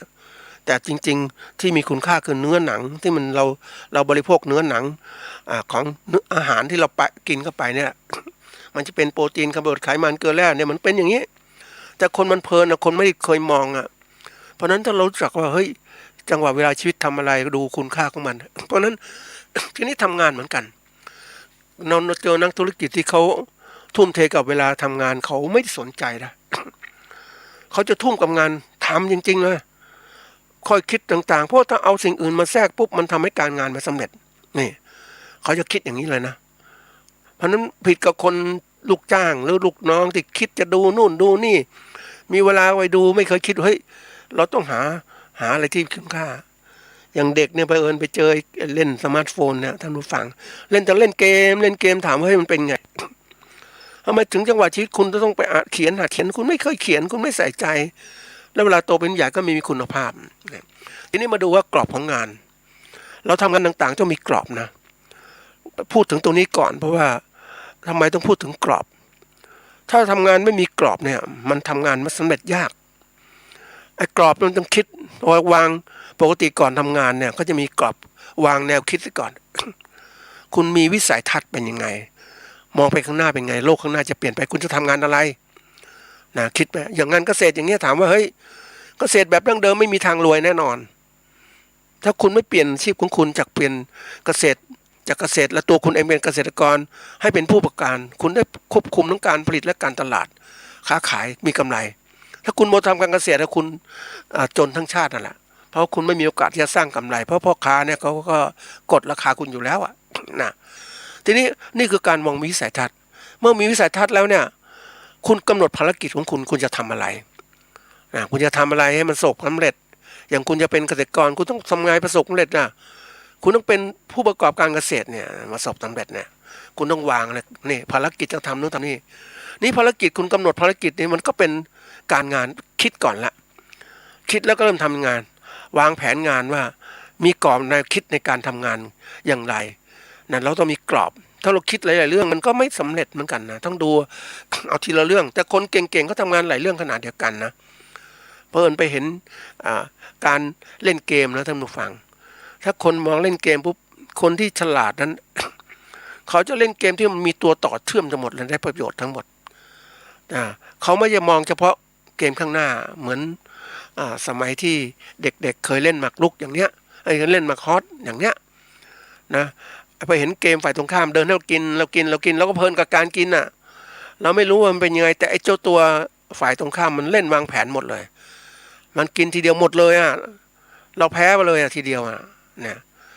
มันเป็นความฉลาดของคนเพราะนั้นเรามาวางกรอบแนวคิดในการทำงานถ้าตัวอย่างมันต้องคิดอย่างนี้ลึกนะคำว่ากรอบเนี่ยก็คือกรอบคือขอบเขตของการงานที่เราจะวางเราจะทำงานเรื่องนี้แหละกรอบงานนะทีนี้เรามีกรอบงานแล้วเนี่ยในการทำงานให้ประสบความสำเร็จเราก็มีการศึกษาหาความรู้ที่เกี่ยวข้องกับทฤษฎีต่างๆหัวข้อวิจัยต่างๆที่มันเกี่ยวข้องกับงานของเรานะที่มันประสบงานวิจัยที่มีอยู่เราก็คิดแล้วเฮ้ยมันมีอะไรบ้างที่เกี่ยวกับงานของเราก็เอาสิ่งเหล่านี้มาใช้มี AI ไหมนวัตกรรมประดิษฐ์ที่จะทำให้งานสำเร็จยังไง อย่างเราเป็นผู้ประกอบการเกษตรเนี่ยเราจะผลิตพันธุ์ข้าวใหม่ๆพันธุ์ข้าวใหม่ปลูกไม่ต้องสูงนะต้นเล็กๆอย่างพันธุ์ข้าวญี่ปุ่นอย่างเงี้ยนะเรามีแนวคิดในการคือเราวางกรอบงานต่างๆนะเรากรอบงานนี่คือกรอบงานของเราที่จะทำในการประกอบอาชีพเกษตรอย่างเงี้ยเรามีกรอบงานของเราว่าเฮ้ยเราจะปลูกข้าวปลูกข้าวญี่ปุ่นขายไอ้คนก็มองเฮ้ยทำไมไม่ทำข้าวตัวไปล่ะข้าวญี่ปุ่นมันมีตลาดของเราเองเรามองอย่างผู้ประกอบการเราเห็นว่าข้าวญี่ปุ่นเนี่ยมันจะสามารถที่จะฉีกแนวของการบริโภคได้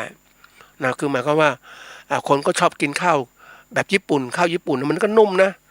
ที่เขาขายแพงๆนี่แหละแต่นี่เราเป็นผู้ประกอบการเราคิดให้ทำไงเรามีการวางแผนตลาดแล้วเราจะผลิตนู่นผลิตนี่แปรรูปอย่างนี้ขายตรงอย่างเนี้ยก็คิดแล้วนี่คือตัวอย่างเพราะฉะนั้นแนวคิดของเราต้องวางกรอบงานให้เป็นหาความรู้ต่างๆที่เกี่ยวข้องเขาเรียกพวกนี้ต้องมีมโนทัศน์นะคำว่ามโนทัศน์คือมโนคือภาพมโนคือใจมโนภาพถ้ามโนทัศน์เนี่ยมองทัศนคติที่มีต่อภาพที่จินตนาการแต่มโนภาพคือว่าภาพคือรูปธรรมรูปที่เกิดขึ้นในใจของเราที่เราวางแผนในการทำงานเพราะนั้นเราก็กำหนดตรงนี้ว่าเราจะสร้างงานของเราละกรอบงานวางเลยสร้างความชัดเจนในการงานให้ก่อนมันชัดเจนไหมเราทำนี้สำเร็จไหมไม่ใช่ว่าเฮ้ยเราคิดว่าเราทำไปเรื่อยๆไปไม่เคยคิดอะไรมองไม่ได้เดี๋ยวนี้มันทำงานยุคใหม่แล้วมันคิดไปแล้วทำแล้วเนี่ยมันจะได้ประโยชน์สูงสุดไหมมันได้ผลลัพธ์ผลกระทบต่างๆที่เกิดขึ้นไหมมันต้องมีความชัดเจนทั้งหมดคือผลได้อันถัดมาคือสามารถเชื่อมโยงไปสู่การกำหนดในเรื่องของการทำงานอื่นๆต่อไปมันมีการทำงานอย่างนี้ถ้ากำหนดกรอบงานให้เป็นเนี่ยแล้วก็การหัดกำหนดกรอบงานก็เป็นต้องคิดถึงตัวแปรต่างๆหรือปัจจัยต่างๆหรือเครื่องมือต่างๆที่เกี่ยวข้องกับการที่ว่าในการที่จะทำงานสำเร็จหรือเก็บข้อคิดต่างๆที่ได้จากการงานถ้าเราวางนี้ปุ๊บมันทำให้เรามองเห็นต่างๆได้เห็นเวลาทำงานเนี่ยมันจะเห็นภาพต่างๆชัดกรอบจะเป็นยังไงก็ชัดเจนแต่ตัวแปรต่างๆทั้งหมดมันจะบอกเราได้แล้วก็ทั้งหมดเข้าต่อมาคือเป็นทำให้เราทำงานมีความมั่นใจสมมติเราผลิตข้าวญี่ปุ่นเราจะมีความมั่นใจเฮ้ยเรามีข้อมูลต่างๆพร้อมมีปัจจัยต่างๆพร้อมต้องหาทำไมพร้อมไปหาปัจจัยมาแล้วก็เริ่มคิดว่าเฮ้ยถ้าทำอย่างนี้สำเร็จแน่นอนมันก็เริ่มทำงานได้ดีขึ้นเพื่อตอบสนองวัตถุประสงค์ว่าเราจะผลิตข้าวญี่ปุ่นขายจะมีกำไรแล้วเราก็สามารถเตรียม แนวคิดเรามีแนวคิดเนี่ยทำขณะเดียวกันมันก็เกิดว่าเราวางกรอบงานมันจะเห็นว่าอะไรที่มันจะเกิดปัญหาเกิดขึ้นแหละนะมันจะไม่ทำงานแบบธรรมดามันจะมองเห็นปัญหาที่จะเกิดขึ้นข้างหน้ามีอะไรบ้างที่เกี่ยวข้องมันเวลาเราวางแผนงานเนี่ยกรอบคิดกรอบงานต่างๆอะไรที่มันเกี่ยวข้องมันอยู่ขอบเขตต่างๆมันจะถึงไหนอย่างเราผลิตข้าวญี่ปุ่นเนี่ยขอบเขตมันถึงการผลิตทั้งหมดเลยนะตั้งแต่เรื่องของการเลือกพันธุ์ข้าวเรื่องของการสถานที่ปลูกเรื่องของการใช้ปุ๋ยนะใช้ยาฆ่าแมลงเรื่องของการจัดการต่างๆนะเทคโนโลยีในการผลิตแบบไหนดีเอามาใช้เนี่ยนะแล้วก็เสร็จแล้วมาถึงการที่เราจะสีลงสีของเราเนี่ยทำยังไงนะลงสีขนาดเล็กก่อนได้ไหมนะเราก็อาจจะทำต้องฝากสีที่อื่นเนี่ยโอ้มันก็มีปัญหาสมัยก่อนนะเราไม่เคยคิดนะแต่เรื่องจริงนะท่านผู้ฟัง เวลาเอาข้าวไปสีลงสีนะเราพันธุ์ข้าวเราก็ดีของเรานะแต่ท่านผู้ฟังเชื่อไหมว่าสีลงสีพวกคันข้าวเราไปปุ๊บเนี่ยแต่พันธุ์ข้าวที่เราได้มามันไม่ใช่ข้าวของเราละเป็นข้าวคนอื่นรสชาติไม่อร่อยพันธุ์ข้าวมันเหมือนก็ข้าวไม่แก่เงี้ยแต่ถ้ามีลงสีหนังเล็กตัวเองปุ๊บมันออกมาโอ้มันดีมากเลยแล้วก็ทำให้ค้าขายเกิดขึ้นได้นะความเป็นได้วางแผนการขายยังไงขายเพียงทีละขั้นตอนต่างๆเหล่านี้นี่เราเห็นปัญหานะการที่เรารู้จักการวางกรอบงานเนี่ยสำคัญมากนะมันทำให้เราเตรียมการต่างๆได้มันเชื่อมต่อการวางแผนนะท่านผู้ฟังมันไม่ใช่เรื่องเล่นๆนะเราบางคนบอกว่าการทำงานของเราในยุคปัจจุบันเนี่ยโอ้ยเราทำงานแบบอย่างนี้เลยไม่ต้องไปคิดอะไรมากทำไหมอยากทำนะอยากจะเลิกก็หยุดอยากจะหยุดอะไรต่างๆคิดอย่างเงี้ยมันไม่ได้หรอกท่านผู้ฟังยุคใหม่ๆแล้วคุณจะลงทุนทำอะไรต่างๆแล้วเนี่ยมันจะต้องมีการคิดรอบคอบเพราะว่าทุกอย่างเป็นเงินหมดเลยถ้าคุณมองปุ๊บเนี่ยเวลากรอบงานมันจะมีเชื่อมต่อกันกรอบงานที่วางแล้วก็เสร็จแล้วมันก็ในกรอบงานจะมีปัจจัยต่างๆที่ลงทุนหรือปัจจัยในการประกอบการเกษตรมันจะมี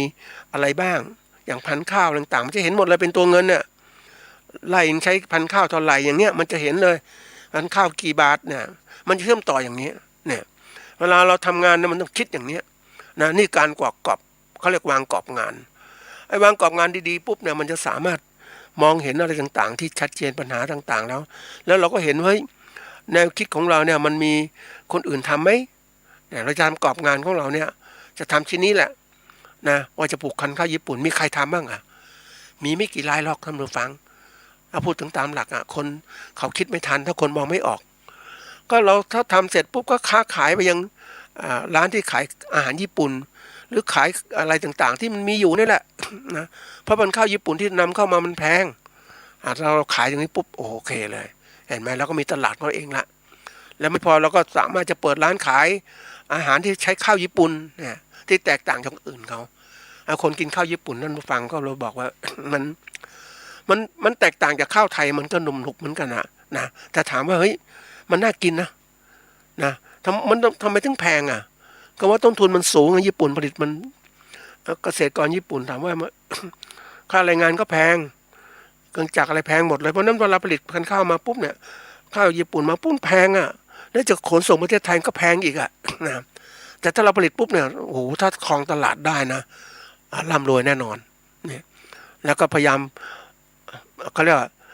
ผลิตเอาข้าวเนี่ยเข้าสู่ผู้บริโภคโดยตรงนะคนบางคนบอกจะกินข้าวหอมมะลิอย่างเงี้ยนะลองกินข้าวญี่ปุ่นบ้างสิเนี่ยใช่ไหมแล้วก็แพ็คใส่ถุงขายเนี่ยเห็นไหมมันตัวอย่างไปเจอร้านที่เขาขายข้าวโอ้โหขายข้าวสารนะท่านผู้ฟังมีข้าวสารต่างๆพันธุ์ต่างๆเยอะแยะก็ค้าขายได้คนเนี่ยเขาไม่ได้ซื้อจากห้างต่างๆนะเขาซื้อพันธุ์ข้าวเขาไม่มีเงินน้อยก็ซื้อทีละน้อยแต่ถ้าเราเอาพันธุ์ข้าวญี่ปุ่นไปแทรกกับขายปุ๊บมันก็น่าจะขายได้ใช่ไหมเขาค้าขายได้หูจากร้านเล็กๆท่านผู้ฟัง มีคนมาซื้อข้าวก็ไม่เคยเชื่อเหมือนกันนะว่ามันทำไมต้องเป็นอย่างนี้เพราะอะไรเพราะว่าคนปัจจุบันนะมันรายได้น้อยนะจะไปกินข้าวอื่นๆมันก็ไม่ไหว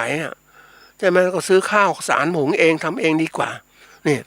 เพราะฉะนั้นนี่คือมองเป็นกรอบแนวคิดแล้วก็เริ่มวางของเราแล้วถ้าเป็นไปได้เนี่ยถ้าเราไวอย่างนี้เราวางกรอบแนวคิดในการวิจัยเกี่ยวกับงานปุ๊บแล้วถ้าเรามีการวางกรอบไปสร้างเป็นตัวอักษรคือเขียนแผ่นภาพโดยตรงเนี่ย อันนี้สำคัญนะท่านผู้ฟังจากแนวคิดที่มีอยู่และแปรรูปมาเป็นตัวอักษรที่เขียนบนกระดาษของเราเนี่ย มันจะเห็นว่าจะเชื่อมต่อยังไงทำอะไรมาก่อนมาหลังเห็นปัจจัยต่างๆมันทำให้การคิดมันเป็นระบบที่ดีขึ้นเพราะฉะนั้นในกรอบการทำงานเนี่ยสำคัญมากถ้าได้ตรงนี้ปุ๊บเนี่ยนี่คือกรอบงานเมื่อได้กรอบงานปุ๊บก็ลงมือทำงาน นะปกติเนี่ยเวลาเราทำงานปุ๊บนะเวลาเราดูคนที่จะทำงานปุ๊บไม่ทำงานวิจัยหรือกรอบงานต่างๆเราดูได้ว่าผู้วิจัยหรือผู้ต่างๆเขาเก่งจริงไหมเขาก็เก่งจริงเขาจะเสนองานที่ดีมากเลยมีผลงานวิจัยที่เขาเอามาอ้างอิงนะมีการตรวจเอกสารต่างๆพร้อมชัดเจนนะไม่ใช่ไปเอาข้อมูลไม่มีอะไรที่เขียนมาเองถ้าข้อมูลเขียนมาเองจากนักวิจัยที่แบบอะไรไม่มีคุณภาพคิดเองนะว่าจะทำนู่นทำนี่ถามว่ามันแล้วคุณมีข้อมูลที่เกี่ยวข้องกับความสำเร็จของคุณมีไหม ที่เกี่ยวข้องงานของคุณคุณไม่มีเลยคุณก็ไม่ควรจะได้รับงานผลงานวิจัยมองออกว่างานนี้ไม่สำเร็จแหละให้เงินไปก็ไม่สำเร็จเพราะฉะนั้นวิธีการเราดูคนเนี่ยถ้าเราอ่านมาทั้งหมดเนี่ยเราจะวางแผนงานได้ดีขึ้นทำให้อะไรเกิดขึ้นทำให้เกิดการทำงานได้ง่ายขึ้นไม่สลับซับซ้อนตรงเรื่องราวของเราสอดคล้องกับความสนใจในเรื่องของเราที่เราทำแล้วก็มองถึงความสำเร็จของงานได้เลยประโยชน์ที่เกิดขึ้นมันเห็นชัดเจนเลยเนี่ยทีนี้ถามว่าวิธีการที่เราจะสร้างกรอบของงานทำยังไงก็ต้องรู้จักเขียนประเด็นต่างๆไว้เราจะทำงานชิ้นนี้แหละไม่ใช่คิดอย่างเดียวนะคิดแล้วก็พยายามหาทฤษฎีสนับสนุนหรือข้อมูลสนับสนุนว่ามันน่าจะสำเร็จนะไปหาทำการแล้วก็สร้างทำงานเลยมันจะทำงานให้ประสบความสำเร็จได้ชัดเจนเลยเรื่องนี้สำคัญนะท่านผู้ฟังการวางกรอบของงานเนี่ยในทุกขั้นตอนของชีวิตของเรามันมีงานเยอะแยะหมดเลยแต่งานย่อยๆแล้วก็วางแผนตัดทำย่อยจังหวะนี้คนทำอะไรข้างหน้าคนทำอะไรมันจะเชื่อมต่อเป็นระบบนะถ้าเรารู้จักการทำงานคิดแล้วก็ออกมาเป็นตัวหนังสือวางแผนทำงานแล้วก็เริ่มทำงานเลยเนี่ยมันทำให้ทำงานสำเร็จได้เพราะฉะนั้นมันจะประหยัดเวลาในการใช้ชีวิตการทำงานของเราเวลาของเรามันน้อยแต่ถ้าเรากำกับไว้การทำงานทุกการงานนั้น